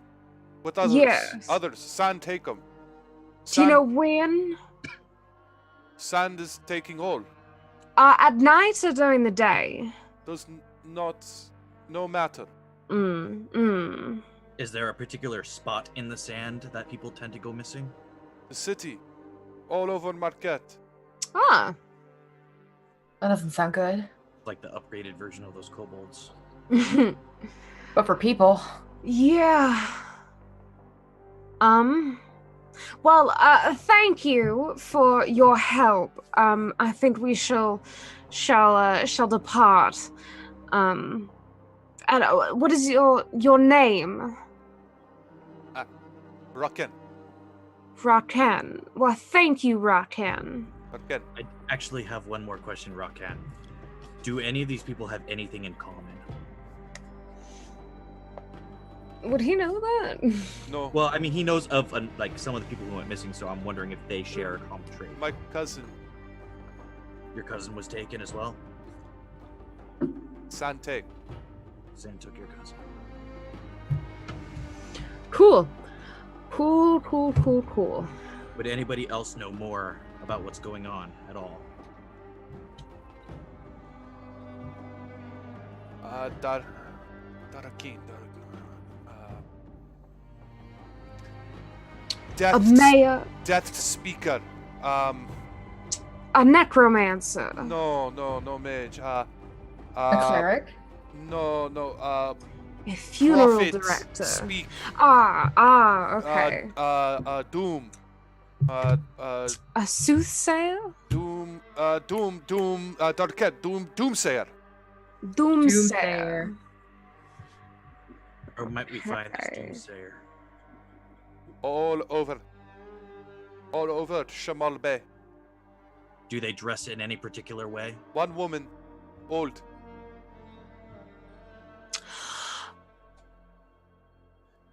I believe we have a lead comrades. But even though it's really bright and early here, it's really late for us. And we need to be wary that the heat doesn't wear us out. Friends of Gilmore, stay for free. Oh, why, thank you. Very kind of you. My home and store, yours. Well, we are gonna go just take a little cat nap, but we will be back. Okay. Thank you. Salam alaikum. I think I know this. Oh, one. I know the reply to that, but I don't want It's to It's alaikum salam. embarrass myself. That's it. Alaikum Gracias. Do we want to take a long rest or a short rest? We need to take a long rest, or we're all gonna be exhausted, especially in the heat. Oh yeah. I'm fine. assalam. Cool. As you guys kind of look through the city, you do notice it is bustling with activity still outside the windows. And he kind of leads you up the stairs. Sorry. One friend's room. One friend's room. Oh, well, I don't suppose that's an issue. Slept on the floor before. I'm fine. Yeah, enter. And he leads you in, and the room is decorated with all sorts of finery. So there's a fine rug that, as you're kind of walking back and forth, the intricate patterns change colors, not in a magical nature, but sewn in the sunlight. The bed is a very nicely carved bamboo sort of bed, and the windows that peer over the entirety of Shamal Bay as you look upon a sight that is inspiring and breathtaking as a foreign city that you have never seen before. Domes and spires reach out across the entirety of the city's landscape, and you do see a number of resorts in the far, what you assume to be the eastern side of the city. And you see camels, horses, elephants roaming about the streets, all in a domestic fashion. Welcome Oh. to Marquet. Oh my god. Go until I get here. I have never seen elephant in real life. And you all rest up? Yeah. Mm-hmm. Sleep. Okay. You guys just go as you walk through a level 2 dungeon crawl with no fucking deaths whatsoever. This is like the fucking Goblin Bard all over again. And yeah, that was impressive. You weren't even supposed to go there that session. But hey, you're here. But yeah, night comes over the city, and the stars shine in a fashion that you have never seen before. They decorate the sky, and in some cases you see nebulas as a full moon shines brightly down upon the city as you awaken back up, almost as bright as the sun. It is a cloudless night.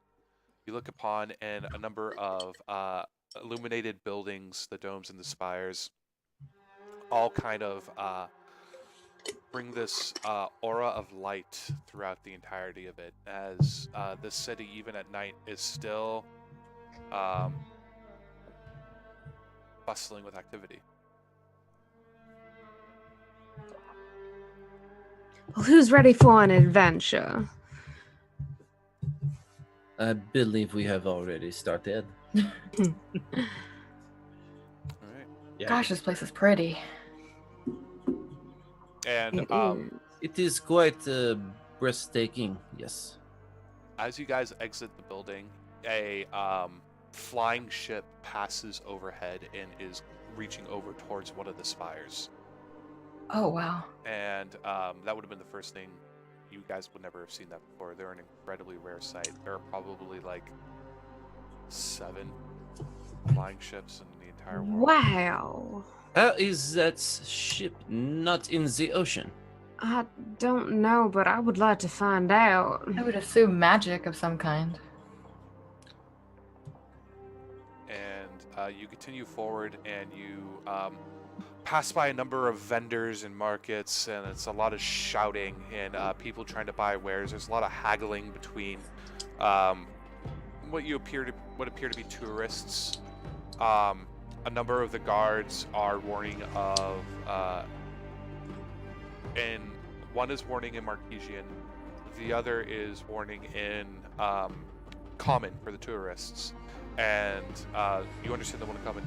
Be sure to be up tonight. Storm is coming. Storm of the Sands. Be sure to be in your homes tonight. Does this guy seem like some sort of? Oh wait, I was gonna say like doomsayer, but is this just like a crazy dude yelling freaking that the end is coming, or is this like a new? It's Yeah, a city like guard. Yeah, he has the it's a city guard. the emblem of some sort of government official on his shield, and he's wielding a scimitar. Aha! He's dressed in a sort of Afridi chain. The face is covered at the top, and there's like a round clothed, not a turban exactly, but at the top with a spike on it. And both of the guards are all speaking to you and being like, "Newcomers, be safe Aha! tonight." Yes. I was wondering if you could give us some directions. What We're are a you little new looking to for? town. Resorts are towards the western end of the No. We have a place to stay. I was wondering if you knew where we could find a soothsayer, a doomsayer of some kind. We are very into the otherworldly. He points to the other guard. You're looking for crazy old lady. She's very old. Lots of wrinkles. Not young. Yes, we are I looking for speak common her. fine. Thank you very much. No, I know. I was just really stressing. You can over go the down to the market district. Mostly for Marquesians. You won't find a lot of tourists there, so watch your purse. Do you happen to know what her name is? No. No. Okay. She's Well, never thank given you. It, but by Jamon's law, she is free to speak. Well, perfect. Thank you so much, gentlemen. Of course. Assalamu alaikum. Stay safe tonight. And I'm gonna. I And guess let's go find her. you were at the far you were in the hill district of Shamal Bay, and it's a long walk down. You pass a number of camels wielding goods of some sort to merchants, and you finally get to the harbor district. I need everybody to roll perception checks right now.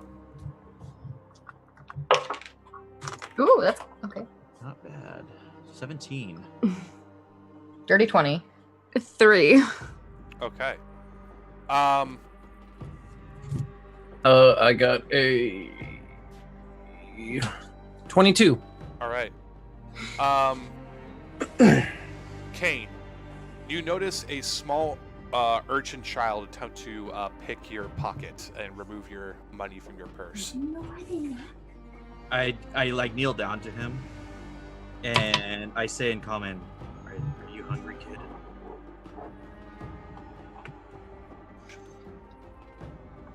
Yes. I give him 5 gold out of my pouch. Don't come after me or my friends. Try to pick our pockets, but here, get yourself some food and take care of your family. Thank you. Thank you. Salam alaikum. And he leaves. Salami Lake you to you as well.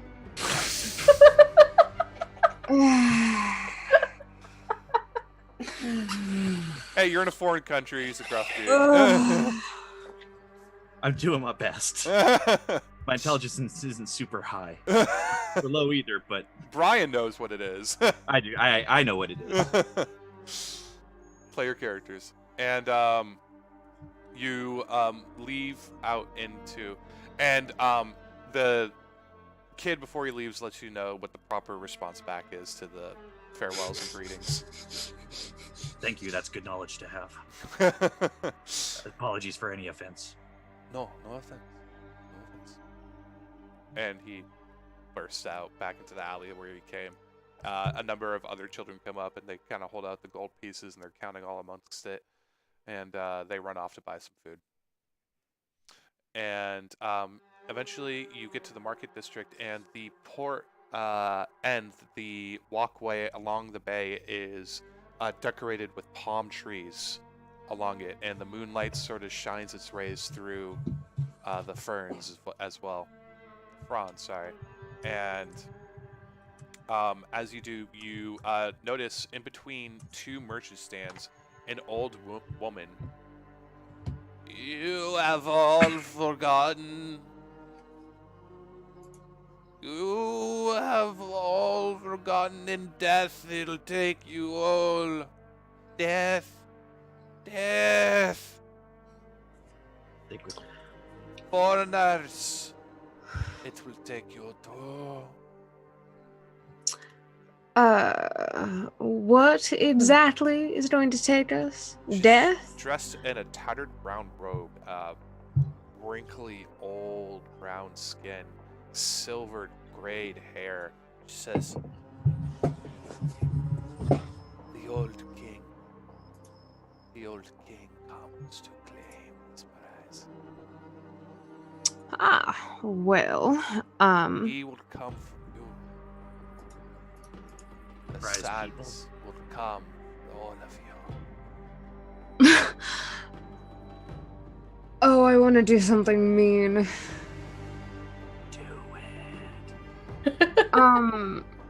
I I wouldn't have be upset if you did. I have a little bag of sand. Pocket sand. Cha-cha! I kind of want to like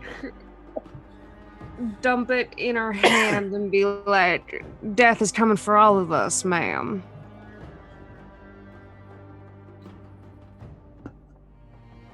Death is the only winner in the end, but Ramo Depp will even claim you after that.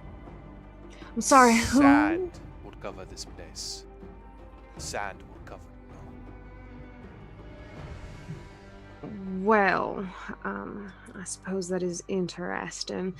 Listen, is he who is in charge of, not in charge, is he one of the ones that are taking people at night? What is he using them for? We'll find out. I mean, play to find out, I guess, but Is there any And- way to ensure we get taken? At that point, she just ignores you. She says, "Good luck to you all." you're not going to give us any more than that. All right, cryptic grammar. That is just fine. But not very helpful. Everyone roll perception checks at this point.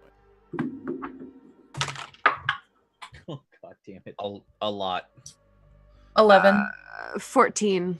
25. Nice. You all notice, peering over the northern end of the city, beyond the giant dune hills of the sea that lie behind it, a massive sandstorm begin approaching forward towards the city like a blizzard. Everyone in there begins rushing towards any building that they could find, but a number of the doors have already become locked. Can we get back to the place where I don't think we have time. I have a crazy idea. Why don't we just let it take us? Then we'll be with all the people who are missing and we can figure it out from there. That is what I was going to suggest. The only way to find out might be to confront it. And But as the sudden, the sand just kind of swarms over you as if it was an army. oops. And over the place that you were staying, and it just kind of flows down the hills of which you were taken. You notice a number of the people begin trying to run away from it, and the sand just consumes them all as suddenly you all find yourselves embarked upon the city. I need you all to make dexterity saving throws now. Ah, balls. Do I get advantage because I see it? You're not dodging the sand. Oh, hey. The sand is consuming the city already. I got a 19. 3. I just lay down and let it take me. That's fine. It's 22. Yeah, I got a 3. 18. 19. Okay. Everybody but Kane notices the airship that was above begin spiraling down towards your location, and you all begin to run away. I'm gonna say Kane can roll a perception check. 14. You see the giant ship coming straight at you. and it's about to crush you as it's crashing down. The blizzard has begun just swirling over it and is coming directly into your location. Okay, so I'm gonna, just to try to add some little bit of more protection to myself, I hold my shield up and I cast Shield of Faith over my head. It gives me +2 to my AC, but it's essentially just to try to help me take on whatever damage is gonna hit me. It will be a lot. Okay. Kane versus giant airship. Well, I'm still trying to like run and stuff, but Like, yeah. You are trying to run? Well, yeah, because I failed Yeah. the dex check, so I didn't know what. Like, I was So you run up and I'm just doing that to like cover me. yeah, no, as you're running, you lift your shield up. A giant arcane shield emerges over you, and the ship just kind of crashes in your location and begins rolling in your direction. A number of wooden planks become flying up around you, and that is going to be I'm going to say a flat 17 to hit. With my Shield of Faith, that actually misses. Yeah, My AC is a 19 to that. Yep, and it dodges off of your location. A number of wooden planks just sort of deflect off of your shield, and you eventually find yourself in safe distance away from the city, and you catch up to your compatriots out of breath. Oh my God! I am. You happy to shout see in the desert. You are not crushed by the giant ship, No, I was almost crushed by the giant ship. but you were not, and that is good. Everyone roll perception checks at this point, and you're shouting out throughout all of this as the winds have just deafened 15. 18. you. Brian? 18. Esme, Kane, and Val, you see towering overhead in the sandstorm a veiled figure of a humanoid shape and a falcon head, and it just peering over the city. It must be 1,000 feet tall. Its arms crossed, the falcon head just kind of staring down at the entirety of the city, just looking over all that is happening. I think that's our guy. Who are you talking about? And I point. Oh, A giant eagle screech roars out throughout the vicinity of the entirety of the city. I need everybody to roll Constitution saving throws now. Oh, good. Oh, yeah. This dice is just Nice. wonderful. Dirty 20. Not nice. 12. 13. What was yours, Brian? 19. I only have a You- +1, so. You all fail, and you suddenly find yourselves begin to entranced upon a deep sleep. I can't be charmed. It's not charm. Okay, and magic can't put me to sleep. Interesting. All right. You stay up. However, you kind of like force yourself down, but you're knocked prone until suddenly the sandstorm passes, and you're looking down, and you find nothing but sand. Just me? All of you, but they're knocked out. Oh, okay. Wake up, you lazy sons of bitches! But did that wake me? Yes. Okay. What? Don't call her a bitch. I mean it respectfully. I'm trying to call you a bitch without meaning you are a bitch, you know? Just I stop. believe she called your mother a bitch. That's what I said. I said she's dead. Don't call her a bitch.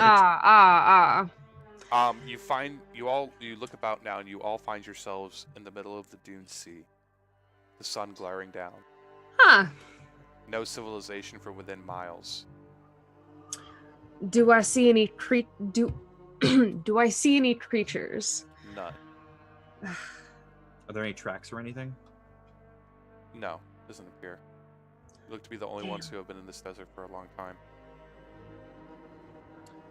We should have gotten supplies. I'm actually gonna cut off a piece of like my shirt and just tie it around my head to try and keep the sweat out from my eyes. It is very hot and It bright. is. We should probably start walking. Actually, I may be able to figure out which way we should walk. You have keen mind? No, but I'm just good at survival. Okay, roll survival for me. 17. You look towards the sun and where its arc is going across the sky, and you're able to determine which way is north and which way is south. Well,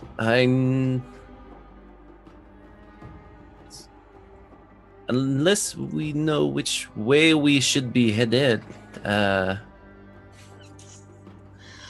I mean, there's got to be something up north. Something up north. If we, hold on. If I'm looking at this map right, there's definitely cities above us. You have a map. I don't, but also Cole if does. we head north. I'm assuming Val knows at least what a general map looks like. Yeah, but not one of Marquet. That's fair. We don't know where we are. We don't know where we ended up. We don't know how far we traveled in our slumber. And I do need everybody to roll Constitution checks this one too now. Damn it. Is it for the heat? Yes. Do I have to? No. Why Good point. Why do I keep failing at everything I'm good at? I got a 17, but also I have a blanket, so I want to tear a strip of it and kind of like make it into like a Like a shade. sweat, like a sweat absorber. Because I also have my hood to give myself shade, Yeah. but Okay. I want to do that to kind of absorb sweat. Okay. I got a 15. 10. 17. Val and Kane, you succeed in your Constitution checks. Pierre, unfortunately, does not. That you're going to suffer from one level of exhaustion. Fuck all. Does there look to be any? I mean, is it just sand as far as the eye can see in every single direction, or is there any? You currently have dunes blocking your sight right now. Okay, So you where's can the climb closest tallest dune? Pretty much right in front of you. Okay, I'm gonna climb that dune and try to get a good vantage point. and see Okay. if I can- You walk for like 80 feet upwards, and I need you to roll an athletics check. That one's good.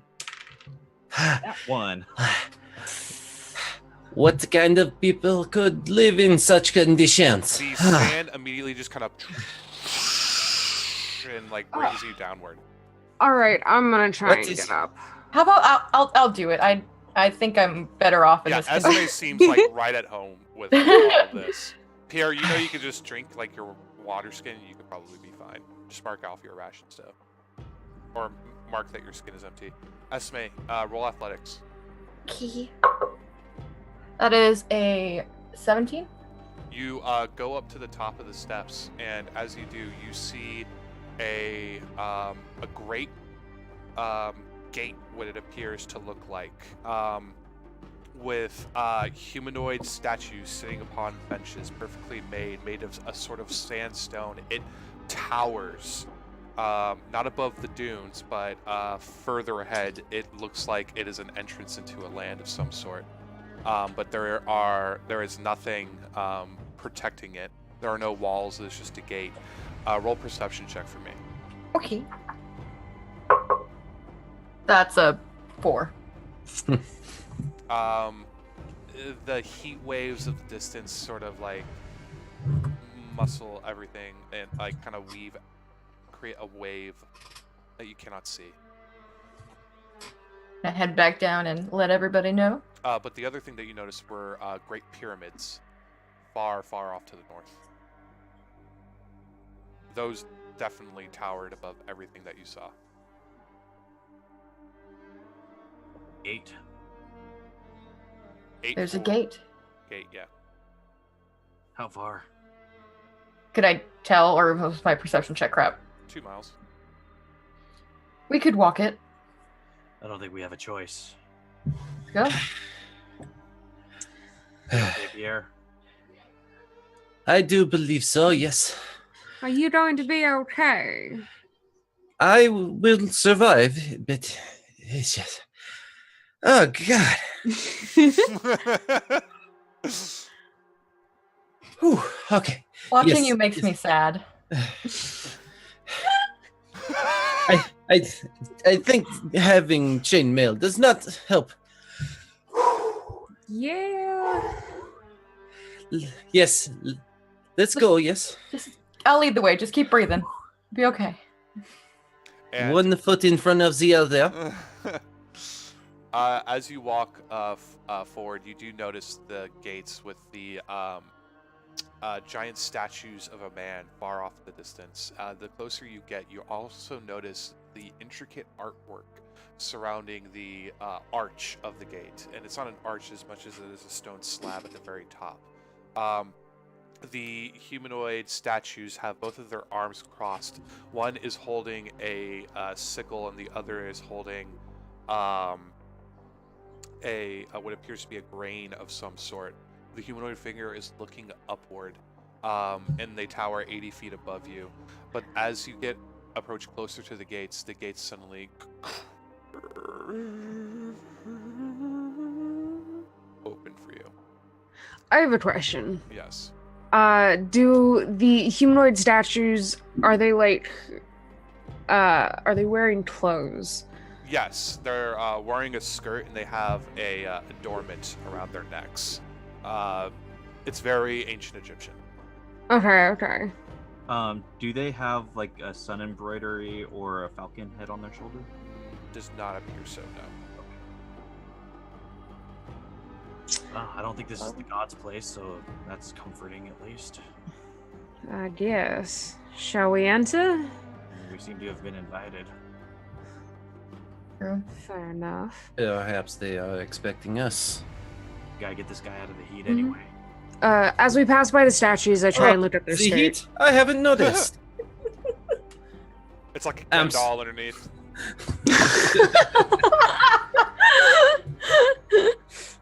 But Alright, you all cool. walk through the gates, and at that point, you can roll perception checks for me. What does exhaustion do for damn that roll? You roll with disadvantage. Okay, on every roll. Yeah. Oh, Ability. great. 8. 9. Hey. 2. You. I would like to point out my first roll was a 19. The heat of the desert begins creating what you appear to be illusions, maybe in the far off distance. The desert has subsided, but who rolled a 9? Esme? Esme, Yeah. off in the distance, you do appear to see maybe a village, and it's surrounding a type of oasis. Well, there's definitely something up ahead. Maybe shelter. The heat waves blind all the rest of you. Can't see it. Not through the sweat and the. Points me in the direction. I'll just like get behind them and start pushing them in the direction. Okay. Well, because I rolled survival at disadvantage and got 13. Okay, yeah, he knows the general direction of where you're leading him off to, and no Oh, problems. that's way. Yep, just walk. And you travel for about another mile unmolested by anything. However, you do notice off on top of one of the dunes as you're entering into the desert valley, hounds of a sort. They looked violent in nature. Do they look like they're comfortable in this weather? Yes, extremely. I'm pulling out a dagger. Roll I'm just perception kind checks of for me, watching them. Deception? though. Perception. Perception. 14. You notice the dog is in a sort of pack, and when it turns its head to you, you notice that the dog has 2 heads. Well, that is interesting. What?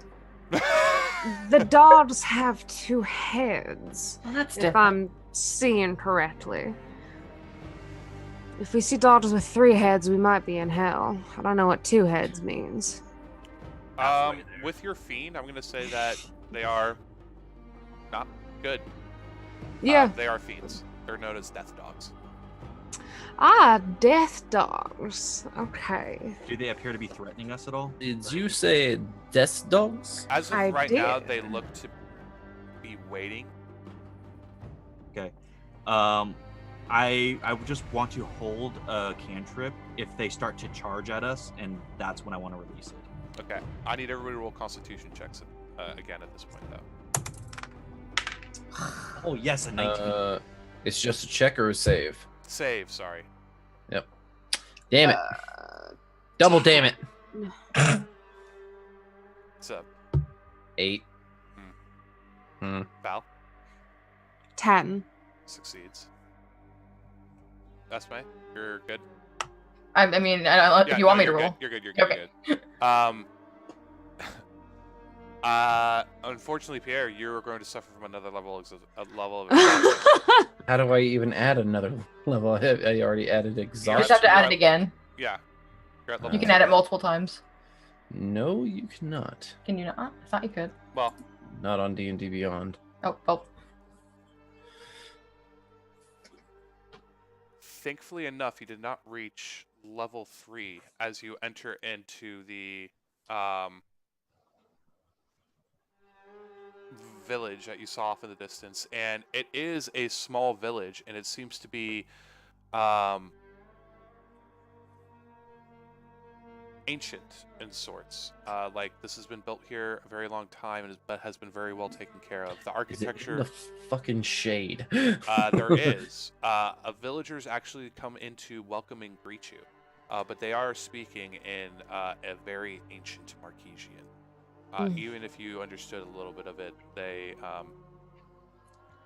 of Marquesian, the language has changed so much that you would be unable to understand what they're speaking.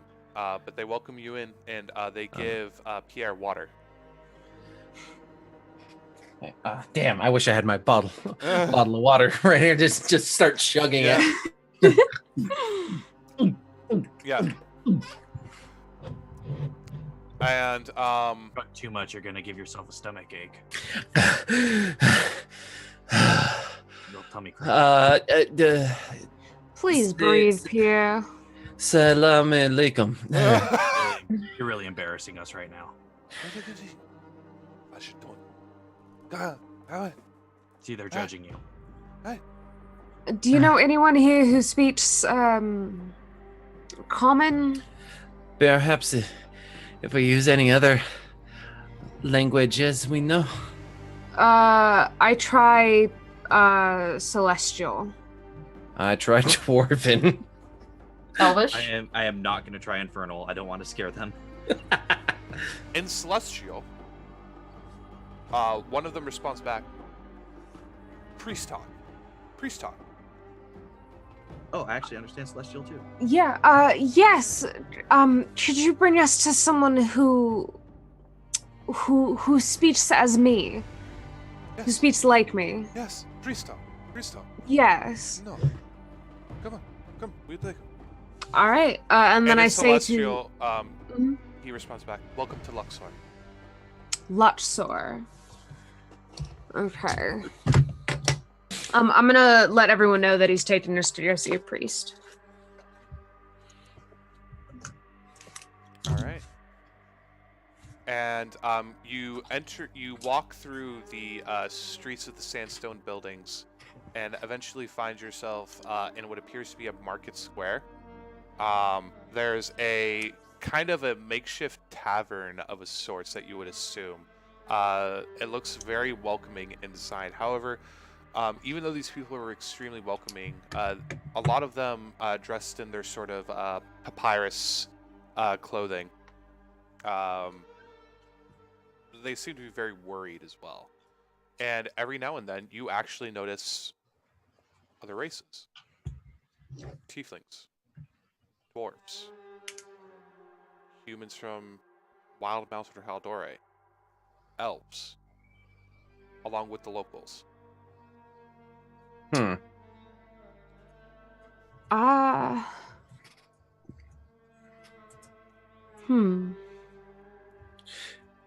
Yes. Do they look out of place, or are they just different races? Very out of place. I wonder if the They're sandstorm not affected. even dressed in the same clothing as the locals here. They're just dressed in the modern day clothing that you were used to. I'm wondering if this sandstorm affected more than just Marquet. Well, there were tourists. Yes. And this little desert community seems to be quite full of outliers. They look like they fit the description of what we know Gilmore to look like. No. No? Unfortunately not. Did we get a description of the sister-in-law and the brother? Yeah, blonde human woman, fair skin. The brother was Marquesian, tall, dark, handsome. Okay. Do we see anybody that kind of resembles to two of them together? In the market square, no. Okay.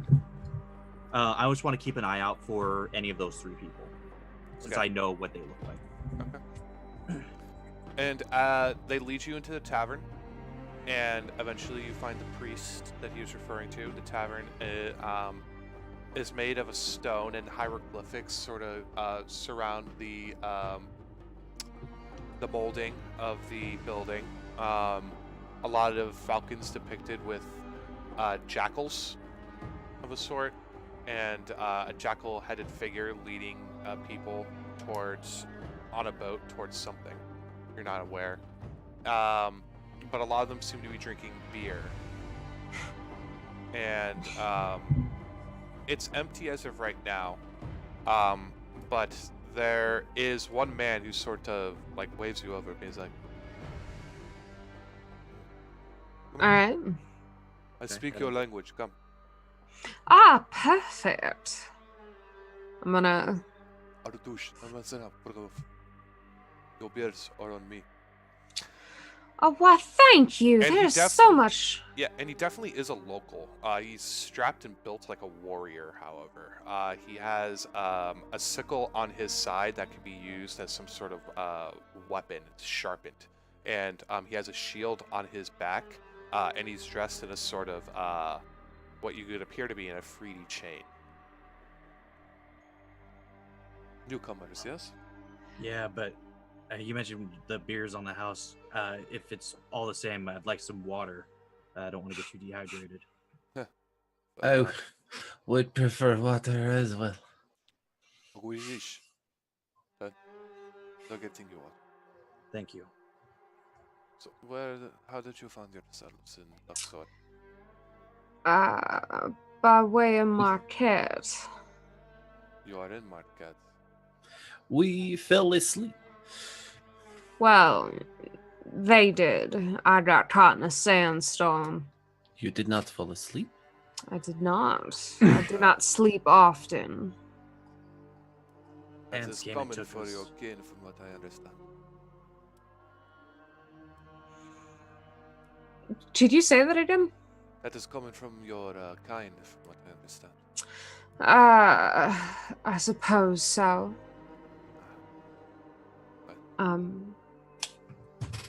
Where exactly are we? You're in the most tyrannical land that you could ever come across, ruled by a king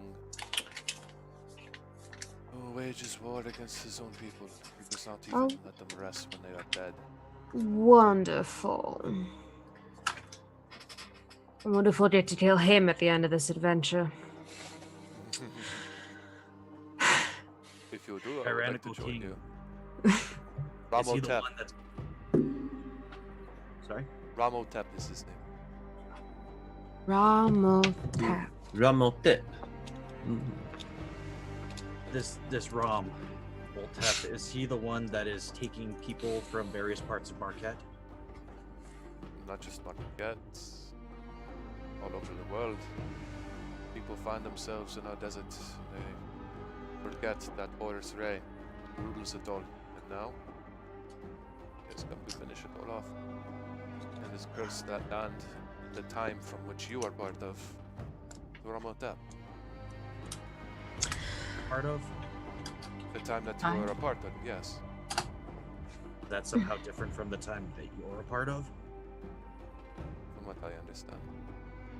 Well, what time is it to you?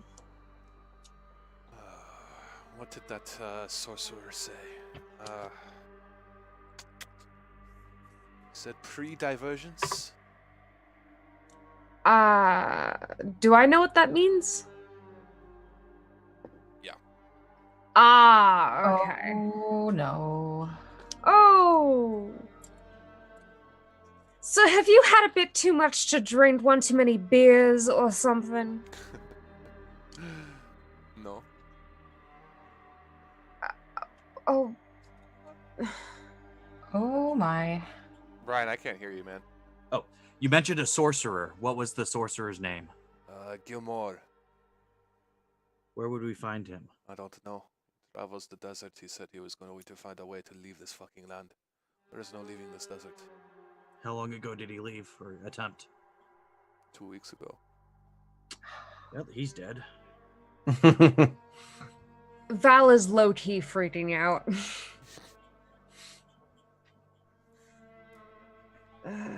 He said he was probably heading to the village of Kyrene. Is that far from here? 2 days journey. On camel or horseback. Which direction? North, past the pyramids. Across the river. Remind me again why we are chasing Gilmore. I believe rabbit hole. Because we somehow traveled back in time, and he's the only one that I have heard of that's powerful enough to maybe get us back. It's true. All right. We must also tell him we closed door for him. All of a sudden, I don't know why. I can Sorry, also- I'll go British, shoot or Russian. It'll be fine. I can lead you through the deserts. free. What's the catch? Ramotep has claimed my mother. He told her and to one of her minions to give to whatever sacrifices that he does. Well, sacrifices are rarely good, so if you're willing, I suppose we could appreciate the help. It is undead creature. Needs to be slayed. My father is the priest. You can find it in the map. I do enjoy killing dead things. I don't have much of a choice but to follow through with that. It's no offense, an abomination and cannot live. I wish my mother rest. She will be put to rest in a respectful manner. Thank you. My father is heartbroken, and I cannot go to. I cannot bring myself to kill my own mother. That's understandable. Yeah, I mean, I'm sure one of us can do it for you. Very well. Thank you. Yes. And after that, I will lead you to Kyrene. All right. Sorry that you found yourself stuck here. I would not wish that upon anyone in this land, or whatever land that you hail from. One more question before we go to see your mother. Is there, on the off chance that when she passes, she can communicate for even an instant, is there anything you would wish her to know?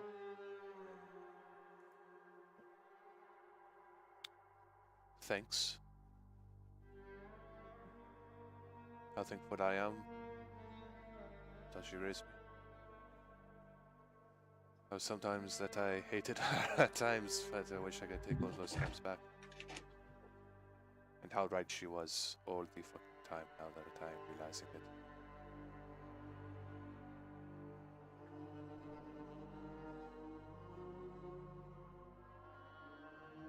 I will make sure that if there's an opportunity for her to know these things, that she knows them. Thank you. And what was his name again, Quinn? I'm sorry. Yes. My name is Duat. Duarte.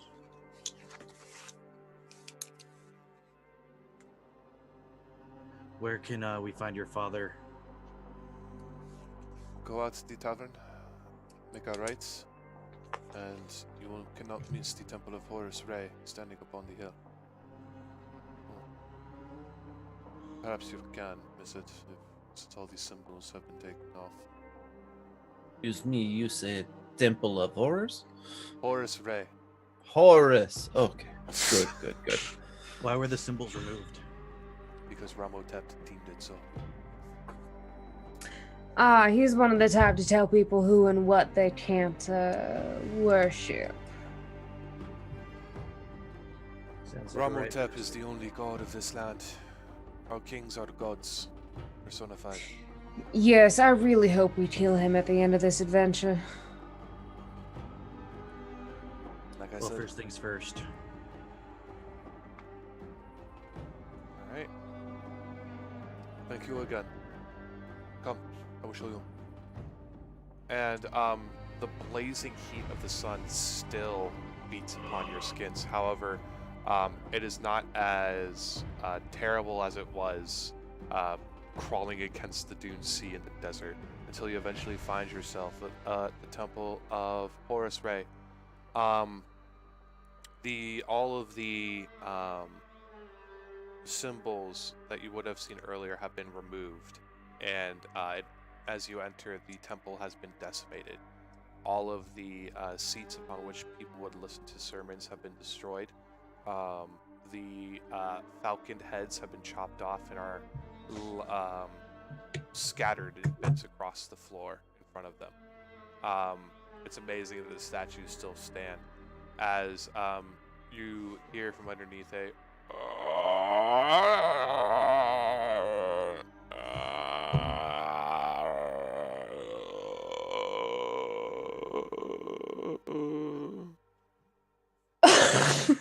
echoing throughout the home. I believe that's our quarry. And you do see a man at the front of the temple where the pew used to be, sort of like on his knees, bowing down, praying to something that you would assume. I wait until he's done praying before approaching him. Yeah, I'm gonna find a seat on like the biggest rock or piece of pew I can find. Okay, yeah, you hop up on like a broken down column. Yeah. I take a small moment while I'm waiting to kind of just send a small prayer to the Raven Queen for what we're about to do. Okay. And as you say your prayer, no. I'm just basically letting her know that, I know that she would not want this thing to exist and that I will make it so. Okay. And Duwat says, "That is my father. We'll talk to him."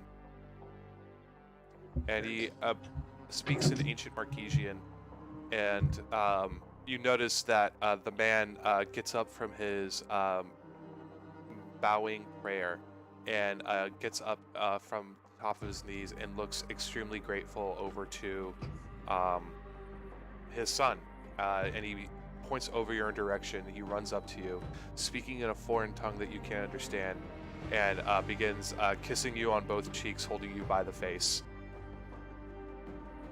He is grateful, so Duwat says.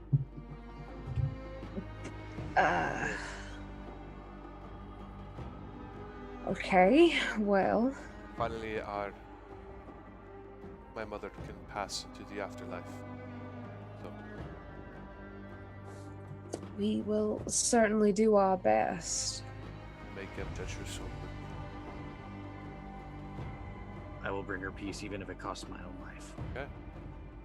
The door is locked, and you hear scratching.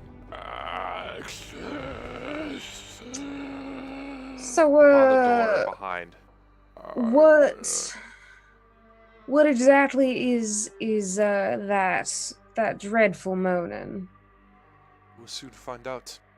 He whips open his sickle, guards at the front door after he kicks it in, and what you see is a mummified corpse with teeth missing, and its blackened skin hides behind bandages. No eyes can be seen anywhere, as the eye sockets have been torn apart into its almost skeleton in nature, with its long claws kind of go. Real quick, before anybody had opened the door, I didn't want to interrupt, but I was gonna say that I was gonna stand, not like right in front of the door, but just backing up, and pretty much just because I knew it was scratching there, I was gonna prime a guiding bolt for it to loose as soon as I saw it. Okay, so that'll be a surprise for you. So roll to hit. A surprise with advantage, I forget. Yes. I'm gonna say so. That's good. 21. Yeah, 21's gonna hit. Okay, so hopefully I roll better than I did the last time. Oh my god, I rolled even worse than the last time. It was 2 and 3 ones. So 5 points. I'm sorry, what? 5 points of radiant damage. Okay. Rolled a 2 and 3 ones. And the guiding bolts just kind of, and it seems unaffected as it goes. And I need everyone to roll initiative at this point. So did the damage not affect it, or does it not have? Does it? No, it has. It just didn't seem to do much. Okay, so it still has advantage on the next attack. Okay. All right. 20 up. 22. Hey, that's me up. At it again, girl. 15 through 20.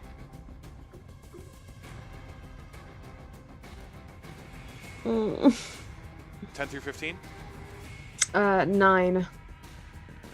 That's. Oh. Well, mine is also 9. Who wants to go first? Cole can go first. Okay. I got a 6. Hey, you got a surprise round though. Yeah, I know, but I got a 6. Okay. Esma, you're up first. Okay, I'm going to take my glaive. I'm going to rage. Yeah. So my eyes flash red from the normal amber, and my hair turns white, bleeding into red. Okay. And I'm going to Ooh. stand 10 feet from the mummy or whatever it is, and I'm going to just swing my glaive at it. With Oh. advantage because of Guiding Bolt? Yep. Okay. Why'd you hide underneath that? Okay. 17 plus 5 is 22. That'll hit. D10. Ooh, I rolled a 9, so 11 plus 3 is 14 points of slashing damage. Damn. How would you like to? No. Damn it. I did that to Carrie last session too. That was hilarious. This is how I would normally say it. All right. Esme's the first one up, and she charges up with her glaive and slashes into the arm of the mummy and releases it back out. And the mummy still kind of and like the neck kind of goes straight towards you and looks in your direction. It goes. That's fucking freaky. And now it is going to be the mummy's turn, and I need Esme to make a wisdom saving throw.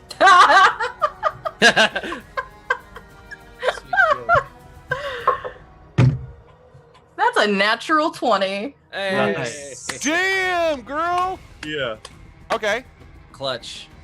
You feel this sudden sense of fear come over you. Well, you should have rolled with advantage too. So we'll have to remember that because you're a rage in the future. Oh, yes. Yeah, or I think you're just immune. It's a frightened. However, if you fail by 5 or more, though, you do become paralyzed. We'll look into it in the future. But as it turns its neck to you, it slashes up at you with its sort of boned claws, and that is going to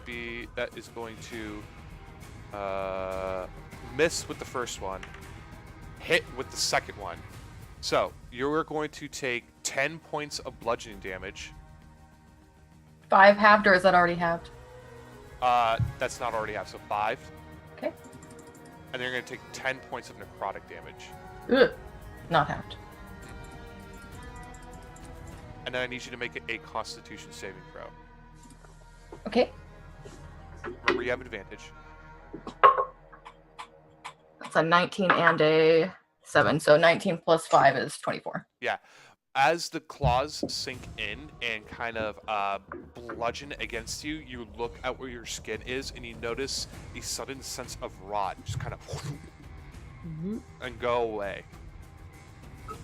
And that is going to finish it up Sid's turn. It's going to be Mal's turn. Val's turn now. Mal.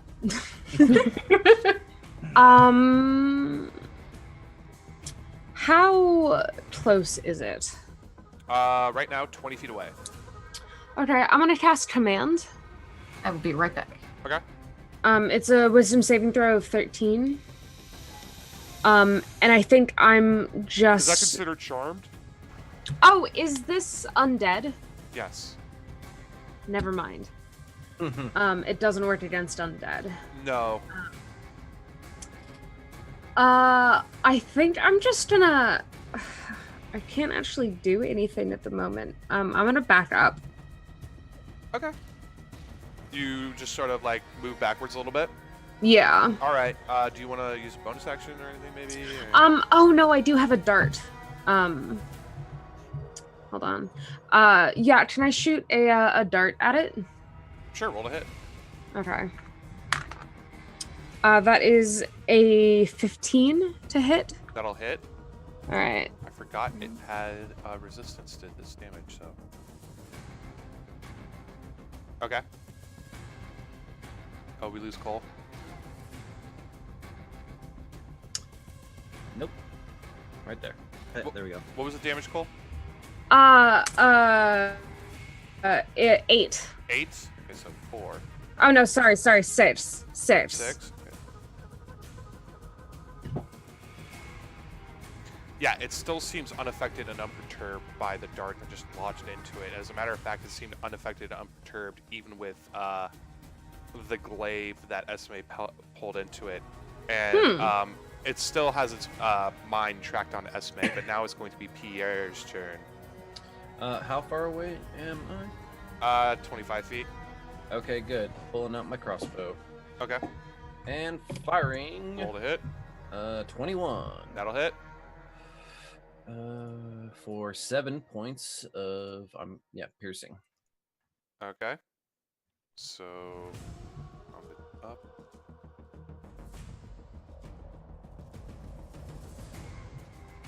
Yeah, the crossbow sinks into the back. That should have been with advantage, and just kind of lodges in there. And it didn't seem to be affected at all. As it's still like kind of clawing its way towards Esme, and just a little from it. And now it is going to be Kane's turn. Okay, is this thing still like in the doorway, or has it crawled its way out of it? It's crawled its way out of it. Okay, is it prone or is it standing? It's standing. It's standing? Okay, I'm gonna chuck my boomerang at it. All right, roll to hit. That is an 11. That'll hit. Okay, and then I'm also going to use my Channel Divinity to add necrotic damage to it, even though it might be pointless, but I want to find out if it is. Okay. Essentially, it's called a Touch of Death, and it adds 5 plus twice my cleric level, so it'll add 9 points of necrotic damage to whatever I just rolled. It seems extremely unaffected by it. It almost sort of absorbs it in a way. Okay, good to know. That's what I wanted to find out. Damage is 3 points of bludgeoning damage. Okay.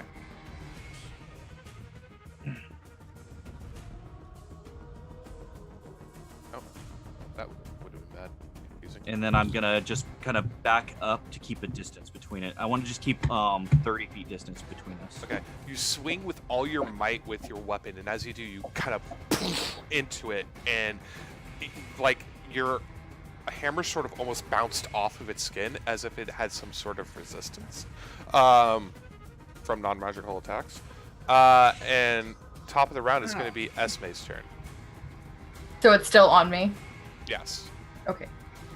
Alright, I'm just going to try and hit it again. Okay, roll to hit. Alright. That is going to be a 16 to hit. That'll hit. Alrighty. I rolled a 10! Okay. It's gonna be 15 points total. Okay, so...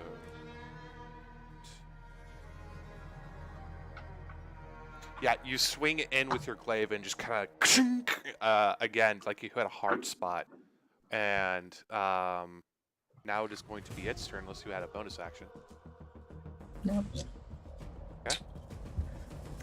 I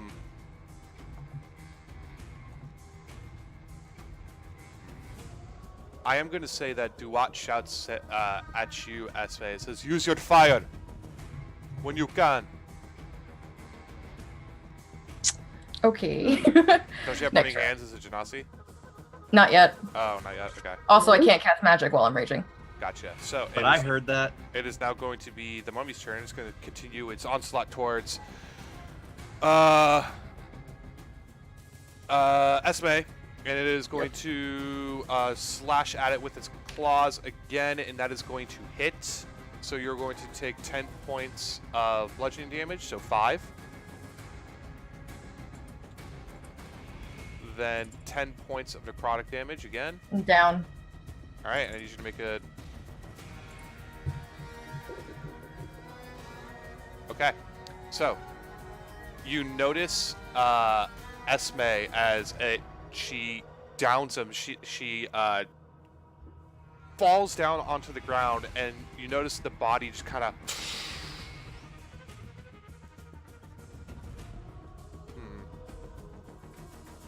This is confusing. Wait, Esme's body did that? What? No, not yet. I apologize. I need you to make a Constitution saving throw with disadvantage. Huh. Or no, just straight because you're out of your rage. Sorry. I'll re-roll then, because Okay. I rolled twice. They were both good though. Damn it. Oh, that's even better. Okay, 21. Yeah. So you notice the where she was downed and beaten, that she sort of this blackened ooze kind of goes up her arm, and her skin turns to a bit of sand and charcoal outwards. Nothing from it right now, but it is currently going to turn its eyes towards Kane, and I need you to roll a wisdom saving throw.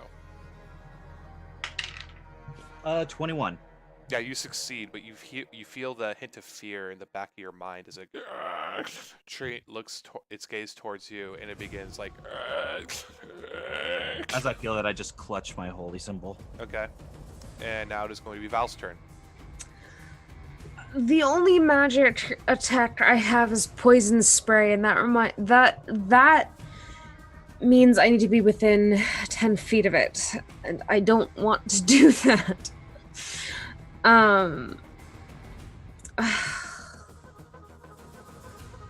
Can I? Is there anyone who looks remotely magical in this room? Anyone who looks magical? Yeah. Yeah, you're cleric. Yeah, the only magical spell I have didn't do shit. Yeah. I can't do anything on it. I don't have anything magical. You know what? I'll risk an attack. I'm gonna how far is it from me? Currently 15 feet. Okay. I have a 30-foot speed. So can I move within 10 feet of it? Okay. Cast poison spray and then back up? Yes, you can. It's a Constitution 13. It succeeds. And also, Alright. you notice a lot like the damage from your good friend, the cleric's necrotic ability. You also notice it sort of open the mouth, and the poison that you sprayed all kind of sinks in to its gaping maw. Well, that's just delightful. I'm gonna back the fuck up now. Now it is going to be Pierre's turn. Uh-oh, muted. Oh, No, there you sure. are. Okay. Crossbow again. All right, roll a hit. Nat 1. Clink, straight in the head, and it falls off and lands onto the ground. Kane, Okay, how close to Esme am I? about 15 feet away. Okay, I'm gonna run over to Esme, and I'm gonna touch her and cast Cure Wounds. Okay, it's going to have one attack of opportunity. Okay. It is going to miss. Cool. Then that is going to be 8 points of healing, Esme. All right. You look at your arm and you do notice the cursed flesh around and on you. And Pierre, what is your AC? Muted again. Not muted. Oh, there you go. What is your armor class? 16. Cool. All right, I got all of you. Once I touch Esme, I just keep running past her. What? Oh God. Okay. Like you're running away? God. Not like away. I want to keep distance between me and the creature. Okay, gotcha. So making it Esme, your turn. You're up. You only have half your movement speed, but the mummy is currently about 20 feet away. Is it back to me? Yeah. Cool. I'm gonna. So I stood up. Oh no. Nope. There he is. Hit the wrong button. I'm going to cast Produce Flame and just chuck one at it. All right. So I'm gonna roll to hit, Roll to hit. which is I had to write it down because it's not on my sheet. Okay. Oh, that's a dirty 20. That'll hit. Yeah. So D8. I want you to roll. Yeah, your 1d8. Which was an 8. 8. 8. As Esme chucks a flame at it, the flame just kind of swerves over the mummy, as it is going to increase its damage by 16. Oh my gods. What did you just do? And then when he goes, "Ah!" I'm backing up 15 feet. You know, y'all, I think it might be best if we still skedaddle. writhing in pain, and it's going to go straight towards Val and attempt to attack it now. Oh, good. Natural 1. Nice. Natural 20. Oh, no. I shit you not. I'm taking a picture. I live by the die. I die by the die. So do we. At least more dying. Okay. All right. So you're going to take. Well, first I need you to make a Constitution saving throw. Okay. Oh, that's a dirty 20. Okay, you succeed, but you're still going to take 10 points of bludgeoning damage, Cool. followed by 10 points Cool, of cool, cool, necrotic. Oh, I am down. All right, Oof. and then I need Kane to make a Wisdom saving throw as it turns its head in the same fashion, all the way 360 degree around towards you. Okay, well this one finally was bad. 6. Okay, you are frightened, Okay. and it was a 6. Yeah, 6. You are paralyzed Cool. as the mummy begins working its way towards you now. And now it is going to be Val's turn. Saving throw, please. Level 2. Level 2. That's one fail. 4. Okay. Right. Okay. Okay, so since I can't do anything because I'm paralyzed, do I get to repeat the saving throw at the end of my turn? Is that how that works? With fear? No, it's just automatic until the mummy's next turn, and then you're good. Oh, okay. Until the mummy's next turn, then I'm free. And then it is going to be Esme, or no, it is going to be. I'm sorry, we skipped Pierre. Pierre, go. 15 on the crossbow. 15 hits. 8 points of piercing. How would you like to do this? Oh, thank Christ. So it just took out Val, right? It took out Val and knocked down Esme. Yeah. You noticed but it's Kane is last paralyzed action. in fear. So it turns, it's eyeballing Kane. Yeah, the back of the head is pointed towards you, but the front of the body seems to be moving in your direction still. Good. Oh God. Yeah. Then. So it's whipped around. Yeah. I want to hit it right in the back of the skull. All right. big mistake as it turned around, as it just kind of go and just and you shoot your crossbow, and the bolt finally just finds a soft spot and just kind of. And Cade, you see the crossbow bolt cleanly exit through the end, but it just get jammed in the skull, and it falls dead to the ground as the flames begin to. And I'm When that happens, I'm free of the paralysis. Yes. Okay. Then I need to rush over to Val, and I'm going to use Healing Hands. Okay. Which gives you 2 hit points. But Good. better than nothing. yeah, that's all I had left. Oh, she's got the potions, right? Yeah, yes. I immediately come to and just chug a potion. And Esme's down? No, I'm fine. I'm Okay, up. you're fine. All right, cool. How much is a healing potion? What, 1d4 4 plus plus 2. 4? 1d4 plus. It's 2d4 plus 2 2d4. 2d4 plus 2. Alright. for a regular potion of healing. 1d8 is cure wounds. Okay, so that's a 9, so I'm up to 11. Okay, I need to go to the corpse All that right. is becoming ash, I'm guessing, Mhm. at this point.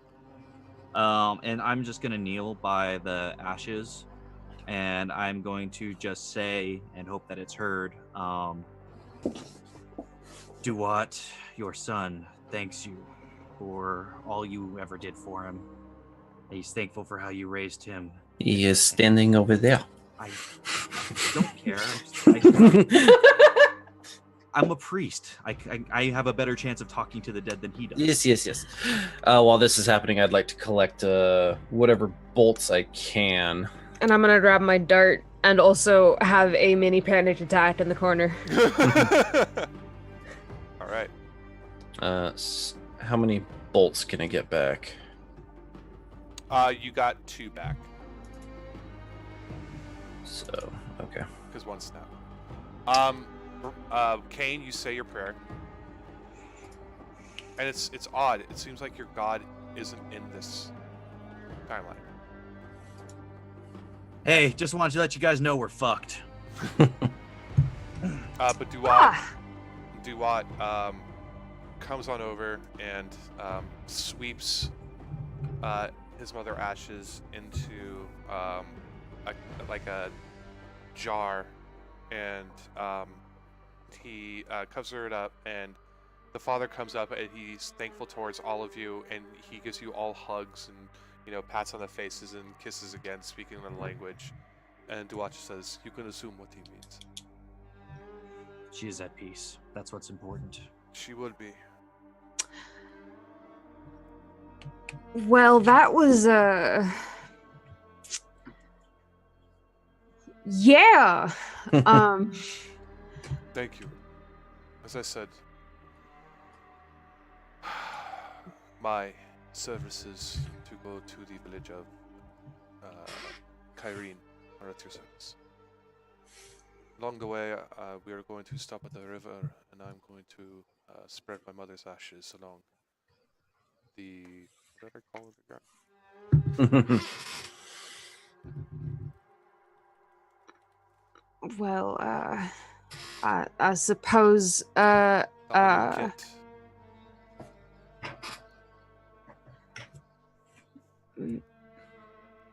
I guess we'll head out.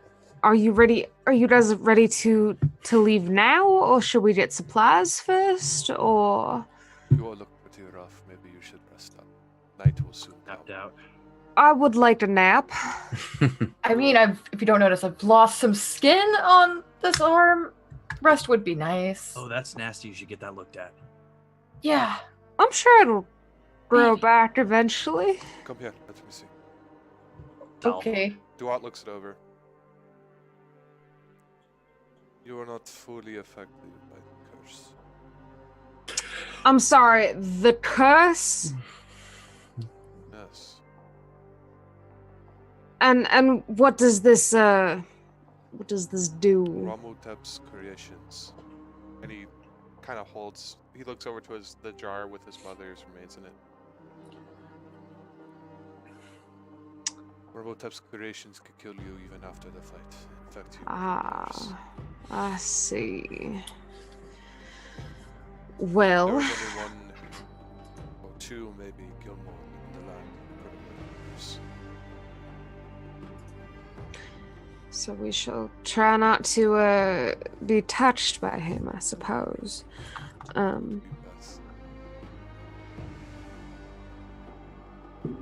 You're muted every now and then, Ryan.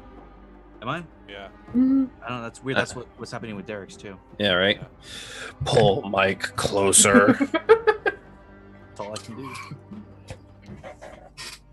But my home and our home is yours for the night. Why, thank you. We certainly appreciate it. And you exit out of the temple towards his home to rest for the night. You have Yay. some dope-ass Middle Eastern food. Some legit chai, not this fucking Americanized bullshit Yes, chai. the most like tea, the leaves and the tea in the bottom. Damn right. Yep. About 4 pounds of sugar. And we'll end there for tonight. Yay. Welcome to ancient Marquet. Ramotep is such a nice person, guys. You're gonna love him. Oh, of course. So I nice. bet. I'm We'll get along just fine. You never know. You may see things this way. So, how'd you guys enjoy tonight's session? I really liked it. Yes. Ugh. I'm Sorry. I'm not used to playing a charismatic character, so I was enjoying you being the face character for a little Yes. bit. I was like, damn. She's going at it. What about the rest of you? Oh god, that Zone of Truth thing was my favorite. I was having so much fun with that. I love how Cole's like, you don't have to answer. You're just like, you just kept going. Well, at that point, I didn't really feel any particular allegiance, but I kept wanting to talk. But every time I did, I felt compelled to say what was on my mind. Yeah, but So- no, like if I've wanted to. Oh, it was so good. I wanted to run this campaign for a long time. I was honestly surprised that you guys. I had a level 2 dungeon with the criminals all worked out, and I was like, well, I guess they're level 2 now. Like the kobolds were gonna be a level 1 journey, but you were like, you were gonna go to Care, and he was gonna be like, I'm missing. My friends are missing their daughter. And no, I am not a leader in this community, but people come to me with their problems. And that was going to go into a whole thing. But yeah, if you're a fan of Critical Role and you like Marquet, this is the... Why are we not saying be pleased? This is driving me insane. Because I forgot all about that info right now. And it didn't really seem like anybody in Marquette was super pleased with all this. Yeah. Hey, I was a goddamn delight. But yeah, and so we'll be joining by one more next week. You know, Carrie is hopefully next week. You know, hopefully she's better. Send her your love, everybody. Fingers until then- crossed that we get to see what's in my package. Haha. Oh yes. Ba ba ba ba ba ba ba ba ba. Level 3. Yay, level 3. Nice. Okay. And then, yeah, you and I, Quinn, need to. We'll have a little bit of a talk. Yeah, we will talk this week about it. Yeah, absolutely. Whenever you're free, man. You got it. And then. Want to play some PUBG after this?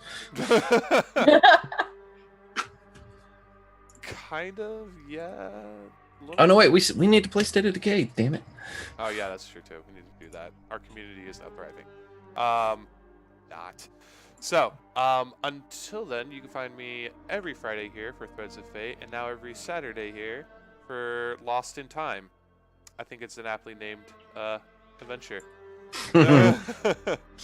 And yeah, where can people find you, Dana? What are you doing these days? Oh, well, you can find me on Twitter at DanaLevy, and you can find me here on Wednesdays doing Tal'Dorei and New Dawn, and you can find me here on Saturdays, and that's what I'm doing right now. Yep. And what about you, Cole? God, I'm doing so much.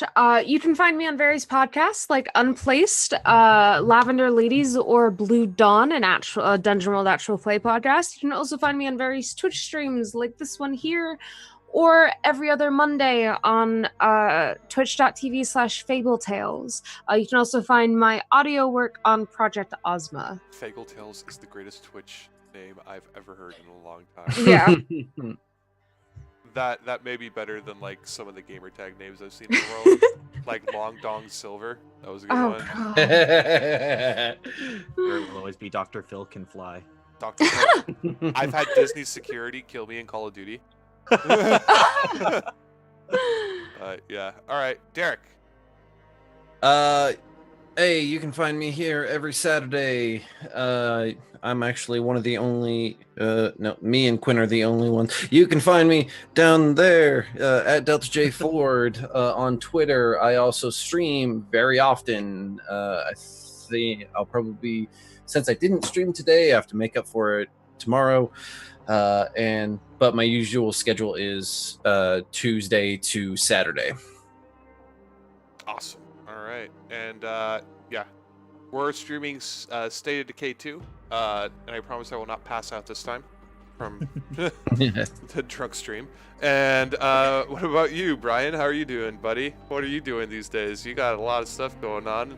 I do, some of which I can't talk about because it's not set in stone yet. Ooh. But you can find me on Twitter at CPT Sugarbear. That's the best way to track all the cool shit I'm doing. I DM the Tal'Dorei campaign on Wednesdays. Very excited with doing that. It is ridiculous, utter chaos.